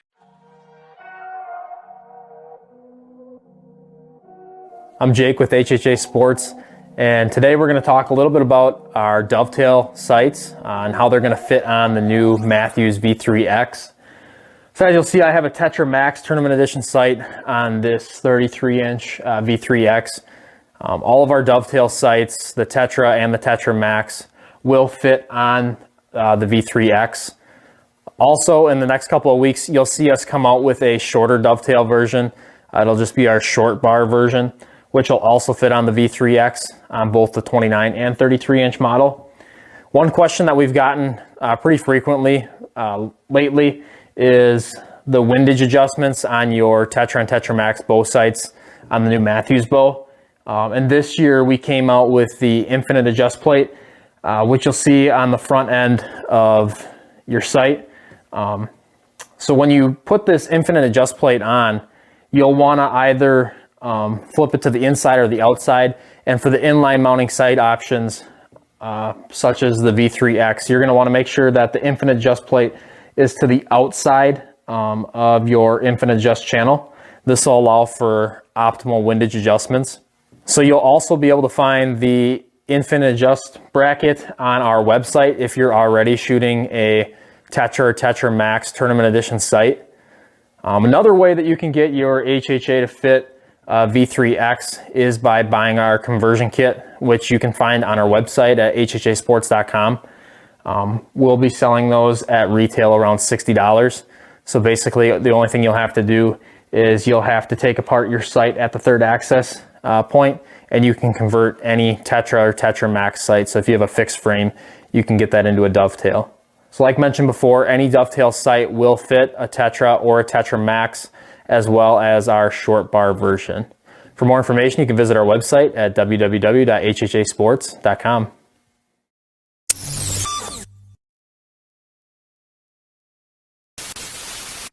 Even for women too, because it allows them to understand what's going on. And it's just very profound about how you look, because it's written by a psychiatrist, and he's comes from experience of a divorce and a marriage and stuff like that. And so he's kind of got that idea, because he once was a nice guy too. But basically what it is like finding your inner passion, your inner drive. And it's like people will become attracted to that because they want to be around people that are doing something with their lives, because who doesn't want to be included by something that's doing something fun and exciting? Because a podcast is like all of a sudden we can have a conversation. Hey, come on the podcast real fast. Let's put this out in the interwebs for the rest of our lives. Yeah, absolutely. Yeah, you always want to be, you gotta, I always compare to people coming over, and nowadays I always say you want to come over and hang out on your phone. Because a lot of people that I used to hang out with, they come over and they sit on their phone, and you're like, well, this is a lot of fun, but why don't we talk about something? Let's make a move on something. Let's do something. Yes. And I always have really focused on lately trying to surround myself with successful people. I've learned that, I've always heard the saying, it's easy to make money when you come for money. And I think that's a very true statement, but you're also only as successful as the people you surround yourself with. And you're only as active as the people you surround yourself with. If you got buddies coming over sitting on the couch looking at their phone, you're going to sit next to them and do the same thing. Mm-hmm. But if you got a buddy to come over and he's like, man, I got this idea, and he just lays it out for you and he's hyped about it, you're going to get hyped about it, and you guys are going to go to it together.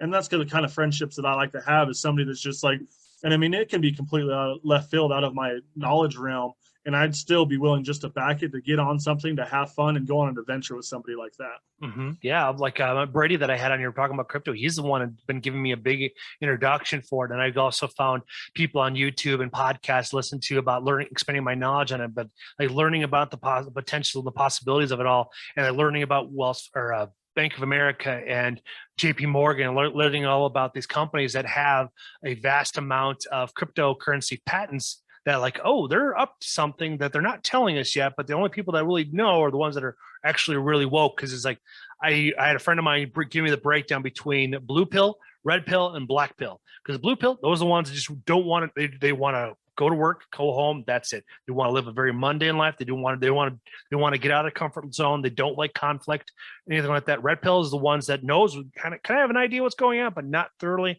they think they can do something about it. And the black pills, people that know what they know what's going on, they know who's in charge, but they can't do anything about it because the people aren't there, because the red pills haven't stepped one step further into the situation. So it was one of those things where it's like, that was pretty eye opening to like where I stand at my viewpoint in society and like paying attention, like what's all going to happen, and kind of like looking at the ones that were preppers back in the 80s and 90s and today. And it's like, these guys were onto something, because it's like, we're poisoning the earth through Monsanto. And it's like, we really got to pay attention to this.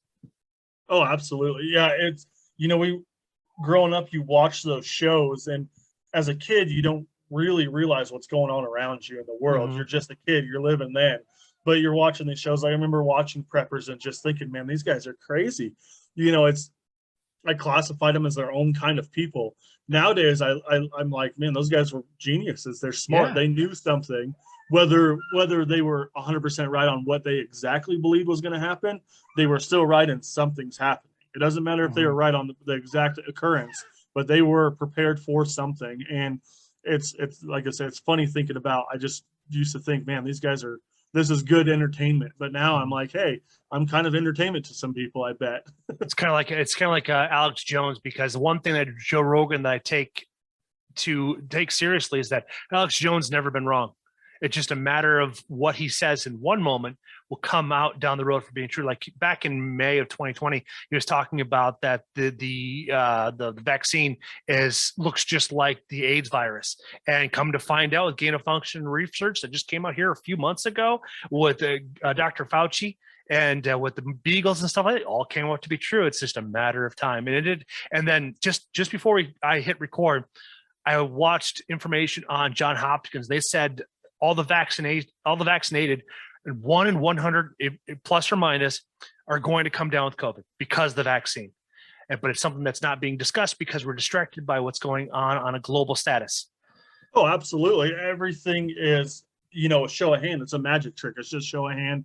Mm-hmm. And it's when you sit back and pay attention to, if something's going on, for some reason it hits news that day and it's a really big event and it just happens to hit it that day. It's funny how something even bigger but less important comes out the next day, and that really important thing just kind of gets pushed over, and your focus they really take your focus from one thing to another and move it around to keep stuff slide in the hands. They just they're very able to change things and opinions and outlooks on things very fast with media and however else that you get your information. And then the biggest thing is, if you're a historian buff, you should look back in 1948. It's called the Smith-Mund Act, and that was written to stop this type of propaganda.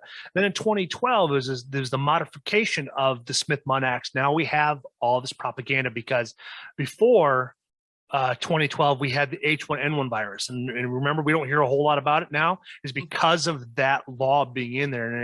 And if we want to make changes as a society, we have to go after that, because like we're still lucky we have the Second Amendment, because you look at what Germany's doing, what Austria's doing, what Australia's doing, that is some tyrannical bullshit right there. And luckily there are people all around the world standing up from it. And the funny thing is, though, is like, whatever happened to the Delta variant?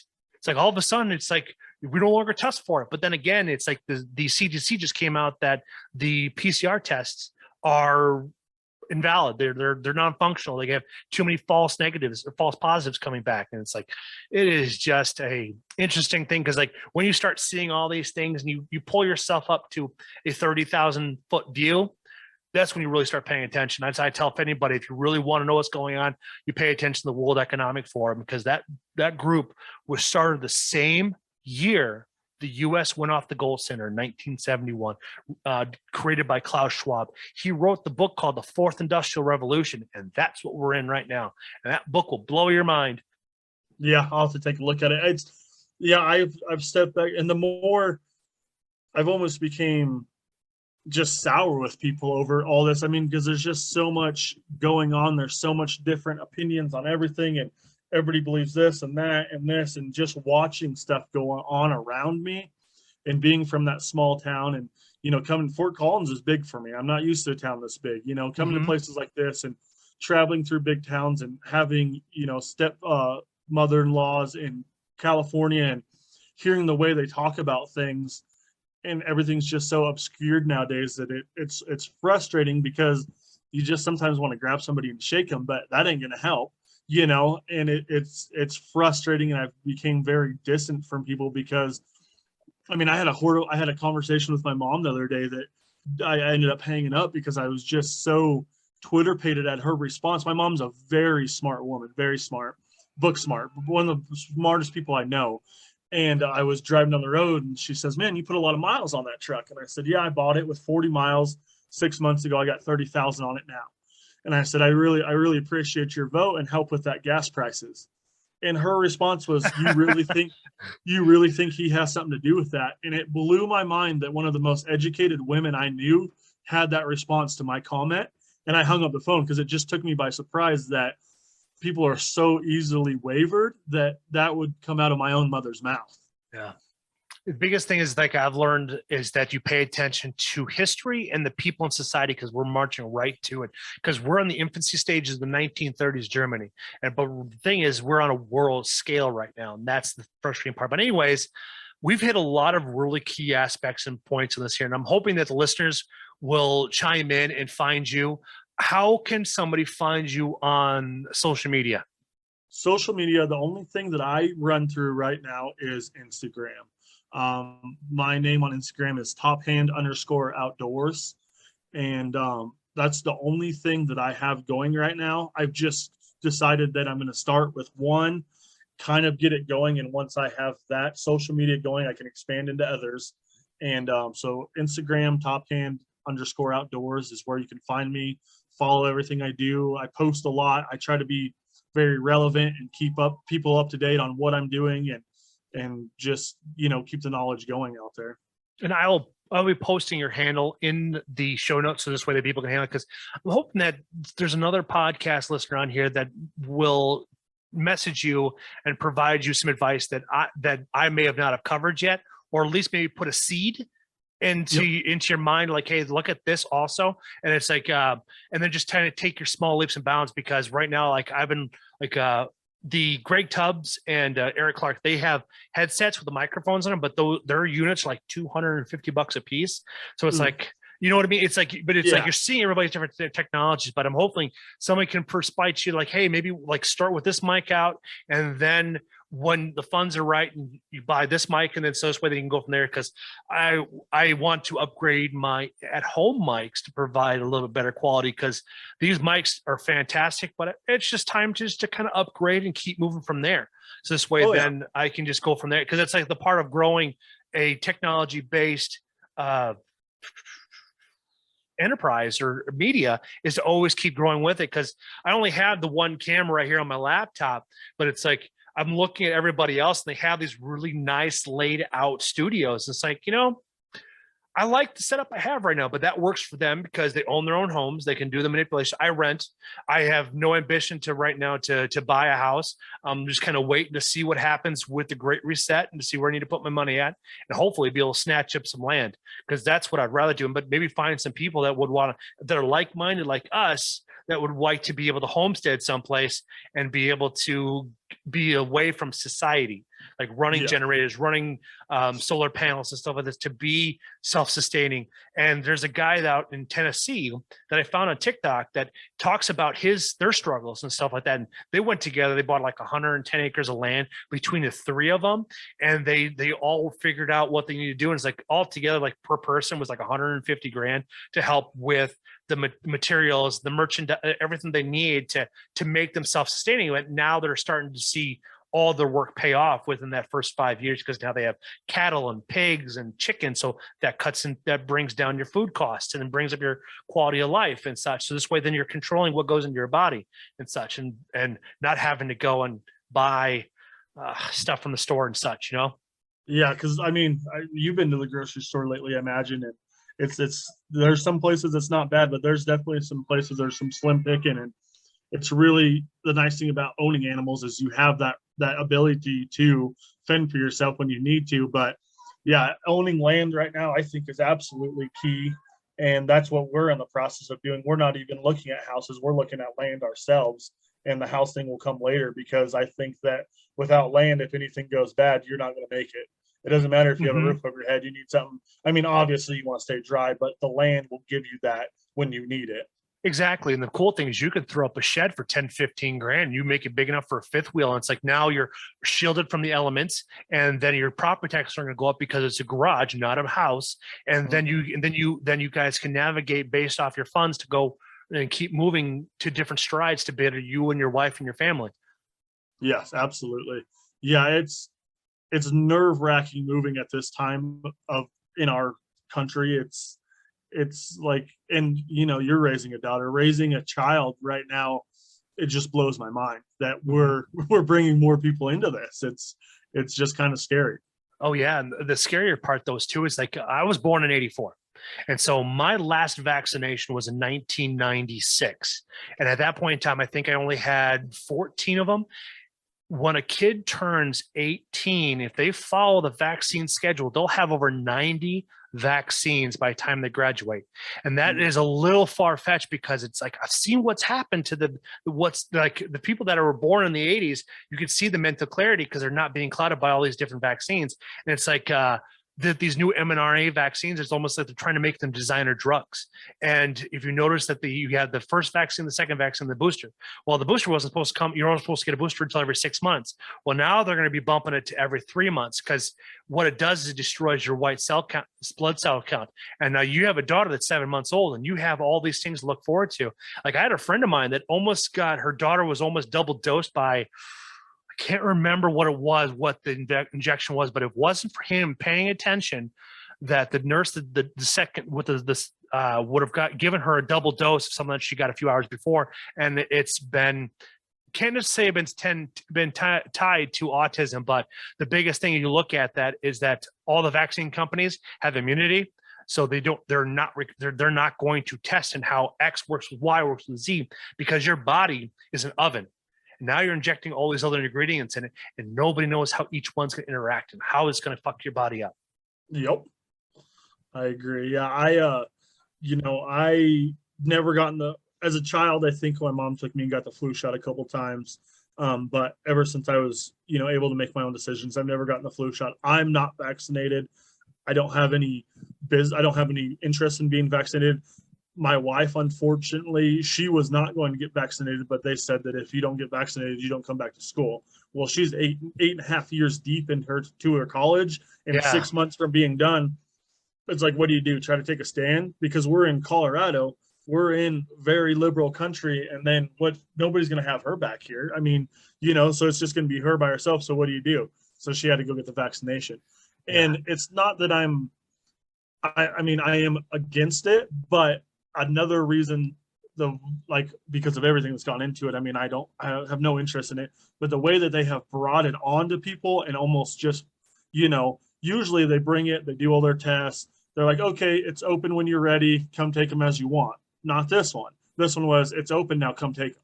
It wasn't, we tested it, we did this. It was, you have to do this. They just even if they went around it the nice way, I still wouldn't have done it. But the way that they went about it completely pushed me away from it as well. Mm-hmm.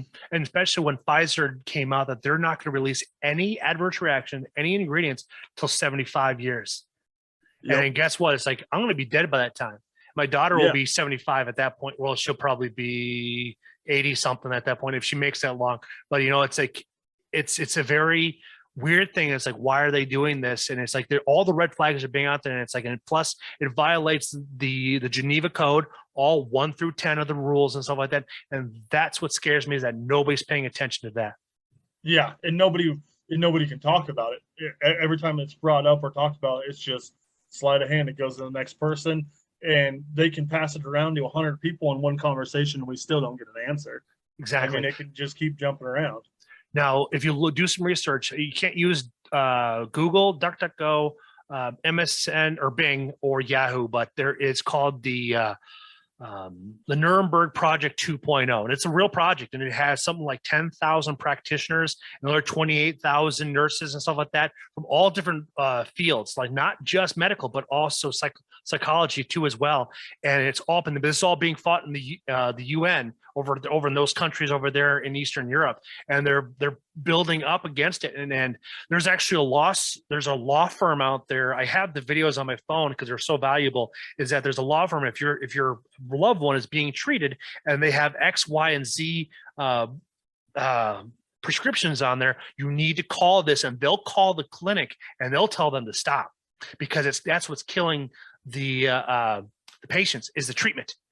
And but right now it's like it's being billed as the success, and it's like it's all about misinformation, and it's like that's where we're at right now. And it's like people don't like TikTok, but I tell them it's like it's the only source of information that it cranks out so quickly that the moderators can't stop it. But they'll allow pedophilia, but they won't. But they'll try to restrain your information. That's why if you look at YouTube, all of the major thought-provoking people are all been removed, like Ben Shapiro, Alex Jones. I think Joe Rogan still is on there, which is kind of surprising. But you start looking at all the list of people that even on both sides of the aisle, if you don't fit their narrative, they're going to bounce you. Oh, absolutely, because it's controlling. It's suppression of our speech. They have to.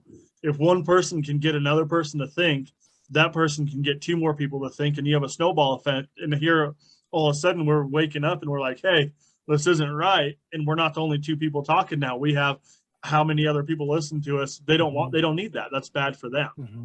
And that's where I recommend anybody to read 1984 by George Orwell, because he worked his way up into the information, like MI6 and stuff like that. They're intelligent company, or intelligent, I should say, company, not their firm or bureau and stuff like that. But that's how they figured out everything was going on. So we're right now in the stage of the ministry of truth, because everything is now being manipulated. And eventually we're going to have the 2 + 2 = 5 narrative going on, because, like, for an example, like 2-3 weeks ago, that United Airlines and a bunch of airlines had to cancel hundreds of flights because the employees weren't refusing to get the vaccine. They refused. So it's like, but none of this information is on any mainstream media. So this way, then it can be removed from the history books.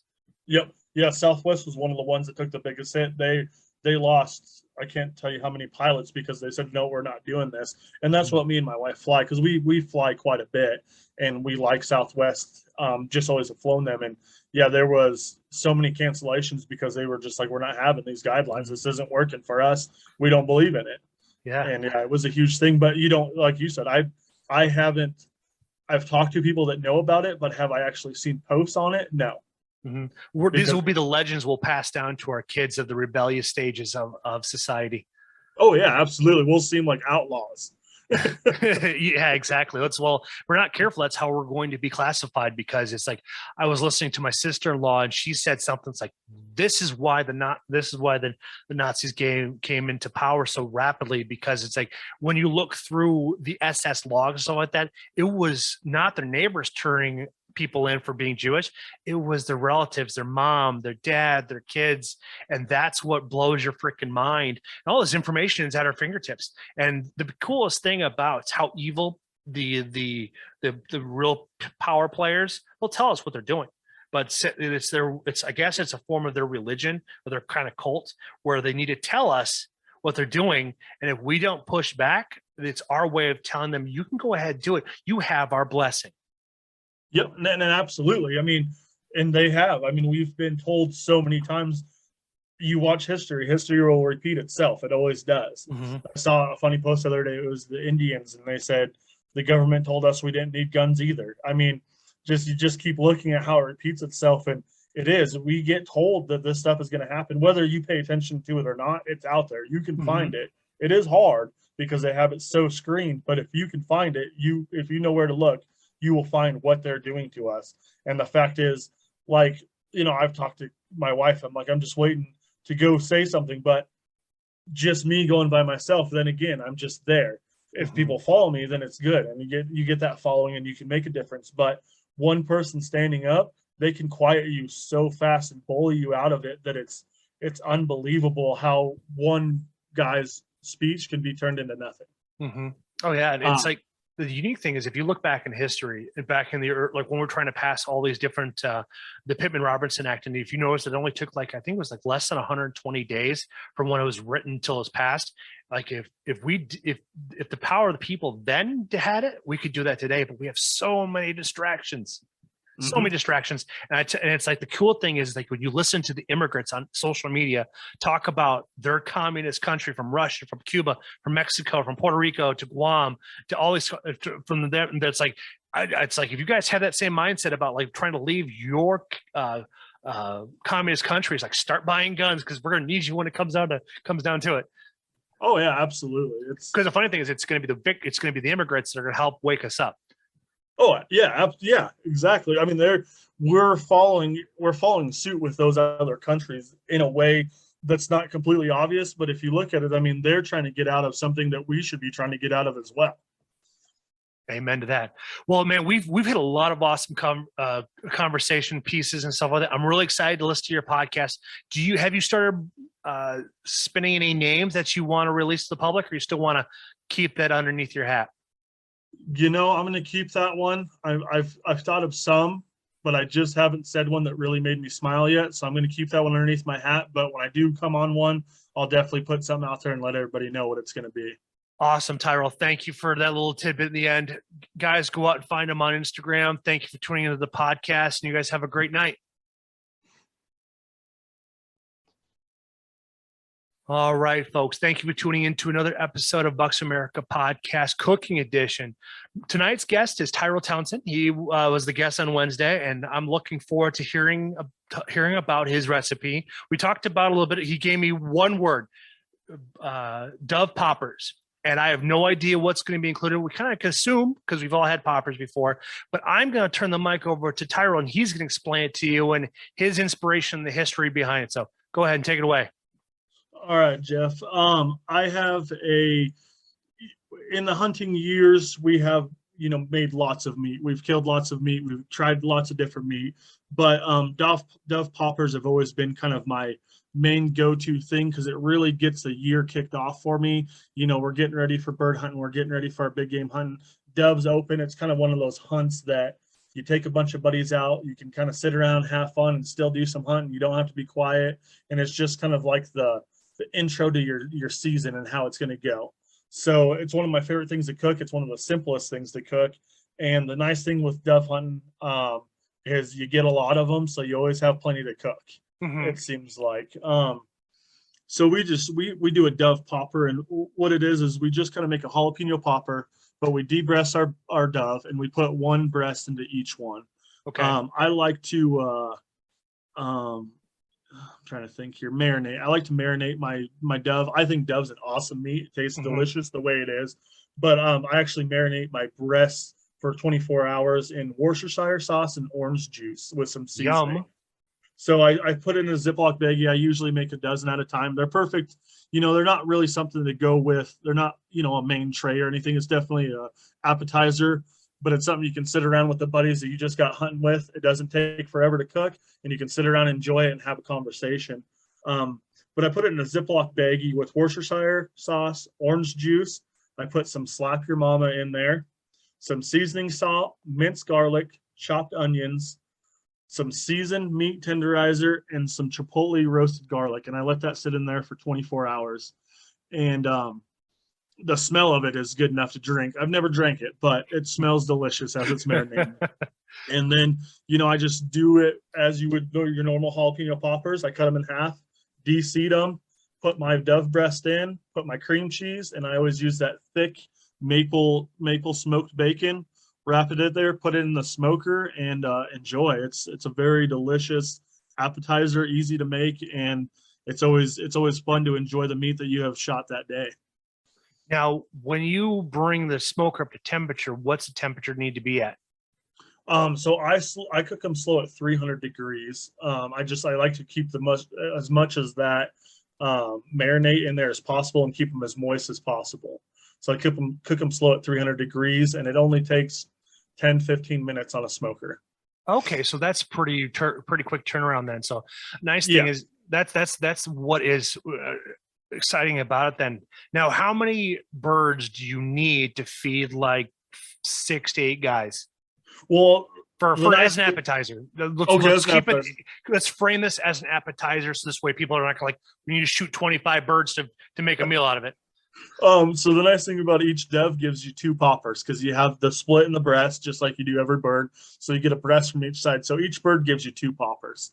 And 2 or 3 poppers is a pretty decent appetizer because they're decent size. By the time you get the breast and the bacon on there, it's a pretty filling little appetizer. So if you want to feed 12 guys, let's say 20 birds, that's a little much. Let's say 15 birds would feed 12 guys easily. Okay. And then if you got that many guys out there hunting that morning, it's not going to be difficult to have the accumulation of birds for 15 for that quickly, because that's going to be enough for 1 or 2 a person. So that's perfect. Yeah, absolutely. And the nice thing about, where you're dove hunting obviously is dependent and stuff, but we hunt a lot of feedlots. So the quickest hunt I've ever done, I was out there for an hour and I got 128 doves. Holy buckets. It was me and my brother-in-law, and we got 128 birds in an hour. And it was quite the hunt. My shoulder was black and blue for a week, but it was a blast. Holy cow. So what is the bag limit? So the bag limit, each state is different. We were hunting in Colorado. We had a lease on a feedlot, and Eurasians are an invasive species. Okay. So there's no bag limit on Eurasians. And I think in Colorado, the bag limit on mourning doves is 6 per man. And I could be completely wrong on that, but I feel like that's correct. But we mainly get Eurasians at feedlots. Mourning doves you're going to get more in your fields and stuff, but you get your bigger Eurasians at your feedlots. All right. So that is kind of a nice thing. That makes sense because people, when they first hear 120 birds, would be a little sticker shock. But the nice thing is that makes more sense now that since they are an invasive species, that you can shoot as many as you want and not have to worry about it, because they must produce a lot and quite frequently. They do. And like I said, feedlots are awesome. Dairies, farmers, they love when you come kill these doves because you wouldn't think about it, but if you think one dove can eat 8 to 10 ounces of seed a day. Okay. So do the math on 1,000 doves. That's a lot of feed that these guys are losing out on for an invasive species that are good for nothing other than eating a lot of grain and pooping. I mean, you go out, you drive past these, you see these cars covered in it. And these guys love when you go out and pigeon and dove hunt and help them get rid of their invasive problem. Which makes perfect sense because they're out there working the farm. So they don't have time to be able to actually do that. So like having guys come and knock on there is like, go right on ahead, shoot to your heart's desire. Now, when you go out hunting, do you use a 410, 12, 20 gauge? We make dove hunting as interesting as possible. That's kind of our kickoff before duck hits. So it's, they're a lot smaller, a lot faster. And it's just kind of like it's hunting season. Let's wake up and see if we can still shoot these old shotguns. But we take we take 410s with us. I've shot in 28, I've shot 20, 12. We just kind of we all take a bunch of guns and just kind of see who can get the coolest shot on the dove and just have fun with it. It's nothing serious. It doesn't take a lot of money to dove hunt. You don't have to be real careful. You can just go out there and make it a fun time. That is pretty fun because I've always my favorite shotgun to take is a 410. So next to a 20 and a 12, but it's where I cut my teeth on for going after pheasant and rabbit and such. So it's just always been a fun shotgun to use. And plus it's like, well, the ammo was cheap. Now it's virtually impossible to find it because during the Obama administration they went hard after lead, and a lot of BBs are still made lead. So it's like I've eaten a lot of stuff with lead and I'm still don't have lead poisoning, but it's interesting listening to Steve Ranella talk to those type of experts coming through. But it's one of those things where that's what's going to get in our way, but at least you get out there and have fun. So did you get the email I sent you about our bird season, our migratory bird season in September? I have got it. I had not opened it yet. As I was accepting the link today, I saw that you had sent me that. Yeah, because it's like you had mentioned about that's one of your favorite hunts too. It's like, well, I'll just go online real fast. I'll grab the DNR. I'll just grab a snapshot of the page. Granted, it's this year, but at least this way you kind of have an idea of how our season works. Because living right here on the Mississippi Flyway, dude, it is ridiculous. Like where I hunt at for deer, I just in October, it's like early mornings. It's not uncommon to hear over 150 blasts go off because there's a lot of public land around there. And so there's some guys that just kind of put their high waders on and slowly walk through the marshes and get their ducks and everything all set up and stuff. Or you'll hear the boats flying down right in the Mississippi and set up and such. It's really quite special, the area I live in, for what it has to offer, for especially for someone that's coming in out of town, because we can be in the morning, we could be hunting ducks, and by the afternoon we can be going after walleye and pike.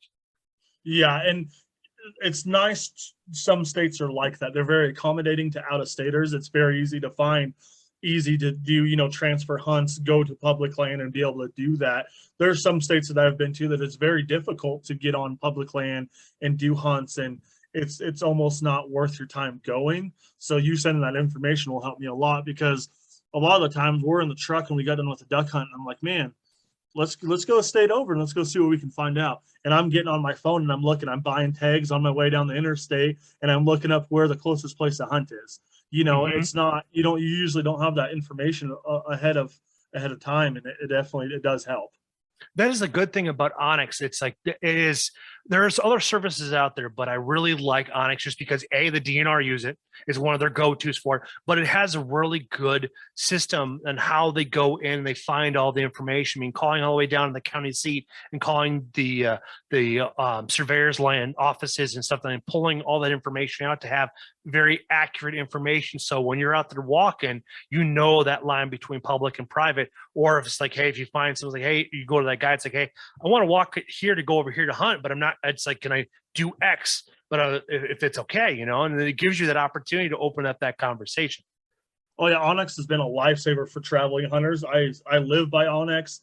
The only other map I have downloaded is I downloaded Base Map, and I've actually never completely got to use it, just because Onyx has been my go-to. We actually did a big project with the Game and Fish. I built a migratory bird, I'm trying to think, pathway for elk and mule deer. We went in and completely did a bunch of fencing for the Game and Fish. And it was funny, the surveys that the Game and Fish went out and did, I actually found on Onyx, and ended up moving their fence for them correctly because of Onyx. And it's just funny how accurate that site really is and how it can help you. There you go. So there's Onyx, free plug. So is there anything else you want to talk about? Any other recipes that really inspire you? Because I have my last podcast with Jeremy Salter, we talked about Appalachian oyster, or Appalachian Mountain oysters. It's a spinoff of Rocky Mountain. Okay, so I'm very familiar with Rocky Mountain oysters. That's a staple of Wyoming. Love them. I love bringing people from out of state to try them. The one, I would say, the one other thing that has always meant something to me more than Dev Poppers is obviously just your jerky. And it's just because it's that one thing that I think every young hunter is always the most excited about, getting their first animal and getting that jerky, because I just grew up as a jerky guy, and all my friends are always, the first thing that I ask any hunter as I walk in their house is, where's the jerky at? I mean, that's the one thing that I love to cook the most, other than my Dev Poppers. Other than that, I'm pretty basic. I eat my meat just like everybody else does and do my simple cuts, but my poppers and jerky I can get pretty serious about. You get this too. It's like, if you have an air fryer, you can actually use that as a jerky way to make jerky as well, if you're only making it for a small portion for yourself. So it's like, if you're going to be preparing something and you want to have something for that morning hunt, air fryer works perfectly. I have a buddy of mine that was on the podcast back in May, and he did it with ducks, and he said it turned out really good. So we talked about it on the podcast with Chris Dietz, and it was something that's like, that could be actually quite inspirational to try. It's like, you just put it in the air fryer. Some will actually have a jerky setting, and some of them, if it's an older model or wherever it falls in the spectrum of models, you can actually go and just kind of program it yourself to make it work. But I thought that was something new, that it's like, well, that's actually kind of it's like, if you don't have the means to dehydrate something, that's a good way of making it happen. All them air fryers are worth their weight in gold. I've just recently bought my wife one, and when I moved out to Kentucky and she's still here, I can tell you that I can cook you just about anything you want in an air fryer. It is a lifesaver for a man that cannot cook. That is so true. All right, Tyrell, thank you for coming on the podcast again. Tell us how we can find you again on Instagram. tophand_outdoors. Perfect. And then that will be in the show notes on Friday. So thank you for everybody listening, and go like, subscribe, review, and tell a friend. Thank you, Tyrell. Yes. Thanks for having me on. You're welcome.